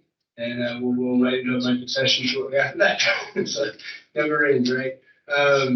We have about 2 weeks to go before the deadline. Each chamber for bills on the 21st and 22nd, so 2 weeks from today and tomorrow. So I'm sure that a lot of bills got out this afternoon when they got in it too. And I'm sure we'll see quite a few more before deadlines hit. We keep a running track of those, obviously. So if you're ever interested, I can send that list to Meredith and have her post it for you. In terms of bills of interest, obviously there's still a lot to come, but I wanted to hit just a couple of really high notes that I think are important for to be aware of. I'm sure you heard talk of House Bill 1. So just as a reminder, higher the bill number, higher the priority. So this is the top priority for the House, for the low number, sorry. This is the top priority for the House. So this is the bill that will continue the march toward zero state income tax. And so it set the rate at 4.5% starting this January 1st and sets the stage for it to go to 4% next January 1st. At the same time, it continues to expand the sales tax base. The idea here is that it balances out the scale, right? So the revenue from the income tax lowering goes down, obviously, but at the same time, they're hoping that this move to 0%, along with the expansion of the sales tax, will balance it out, in part by expanded revenue from the sales tax, obviously, but also from growth, from growing the economy by being more business friendly, encouraging businesses to come and relocate to Kentucky, bring employees into Kentucky. That's the plan. Obviously, I mentioned this because as an agency funded primarily by state appropriation, I think it's important for the board to be aware of kind of the shift that is trying to take place in regards to how the state receives its funding that it then uses to pay for things like public education. So that's House Bill 1. I believe it was on the docket for this afternoon, but I've been trying to follow along here more, so I'm not sure what's happened today in the House. And of course, while I was waiting for Brandon to bring glass, my laptop died from trying to move off my phone. So you may have also heard some talk about making school board elections political, right? So leaders there in the Senate, along with Representative Lockett, I believe, have filed companion bills in the House and Senate, Senate Bill 50, that would, among other races, make school board races political. So that someone running would have to put a letter next to their name, whatever that letter would be. I think the idea here from what I've heard Leader Fair mention this, is that, political affiliation would give people a little more information, right, on a candidate, on where they stand on various issues. So that's, I think, the impetus on that side of it. There seems to be not a ton of support for this right now. From what I've seen posted online so far and heard in comment from the education sector. So we'll see where this goes. Obviously, there'll be a lot of bills flying around. There's going to be a lot of this session horse trading, I imagine. So I won't be surprised if something like this moves eventually. We'll wait and see. But I wanted you all to be aware. I know there's been a lot of interest in that one. What else is out there that I wanted to mention? Obviously, there's been several bills related to the proper use of facilities as it relates to one's assigned sex at birth or gender identity. So we'll be watching those bills as well. And I think that's probably all the bills we're going to mention for right now. There's obviously a handful of masking, vaccine type bills out there. I doubt all of those move, but it would not surprise me to see one of them eventually kind of take the front and start to move. So we'll be watching all of those as well. In terms of what's what hasn't been filed, but we know is coming. So let's talk about likely bills for a second. And I apologize for being a little vague on some of these, but not all of these are things that have been filed yet. So we've not seen final drafts that have been put forward. So I don't put the cart ahead of the horse on some of these issues, but I'll kind of paint in broad strokes.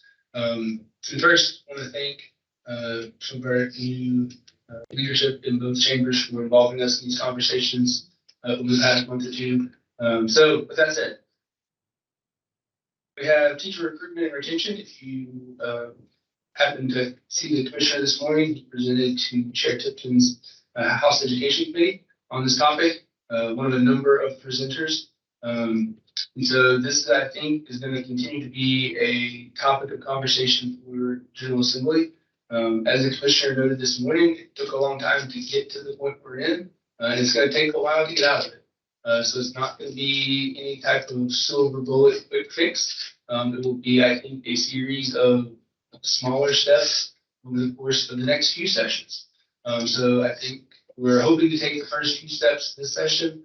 I think it's likely that we will see a bill drop from Chair Tipton over the next week or so. That will be sort of the first of those steps. This is a short session, so this is not a budget session. I think a lot of the priorities that we're talking about today will require some level of appropriation at some point. So, they have kind of the option of doing some things now and kind of setting the stage for appropriation in the budget next year, or, just wait and do it all in 24 session. So it's a little up in the air as to what that was going to look like.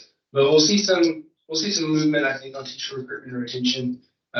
You may have again heard of CASA pulling together a coalition of folks from business and industry, administration, teachers, a really nice cross section of Kentuckians to talk about this issue, pull together a list of recommendations. They presented this morning on 9 of those recommendations. Meredith has a copy of their full report and we'll make that available to you all. The commissioner, Chair Young, Vice Chair Robinson, all on the committee. Dr. Thompson, CPE, so a lot of folks involved here. So you're all probably a lot of you probably are already familiar with the report, but for those that aren't, we'll make it available because I do think it will drive some of the conversation around the teacher recruitment and retention. So that's coming.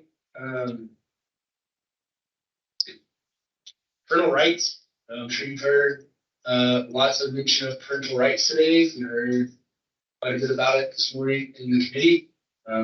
We will absolutely see some number of bills related to parental rights. And honestly, I know the question is going to be, what does that mean? What does that look like? I'm not sure. There's been some national legislation around this, obviously, so we have sort of some idea of what it might be. I think it's likely that we see several bills filed, potentially in each chamber. I would imagine that they will then sort of decide what version to move forward, similar to what we saw play out last session. But we'll see those drop in the next 2 weeks. So obviously we'll keep you all informed as that conversation shapes up. Teacher misconduct. So you may have seen the article in the Herald Leader, I guess it's going on a month or two ago now, about this issue of someone that was potential. So Brian is employed by District A. There's some concerns raised. Different.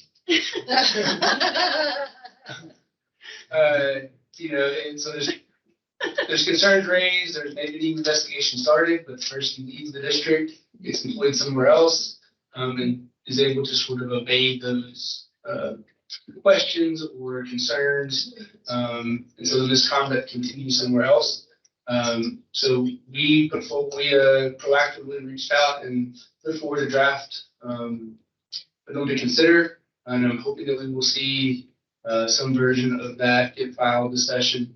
I think there's definitely some interest, various legislators in that, so we'll be looking for that to happen.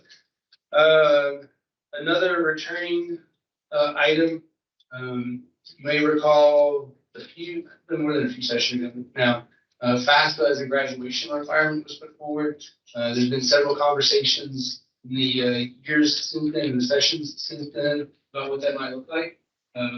I think we will see a bill putting forward this as a new idea.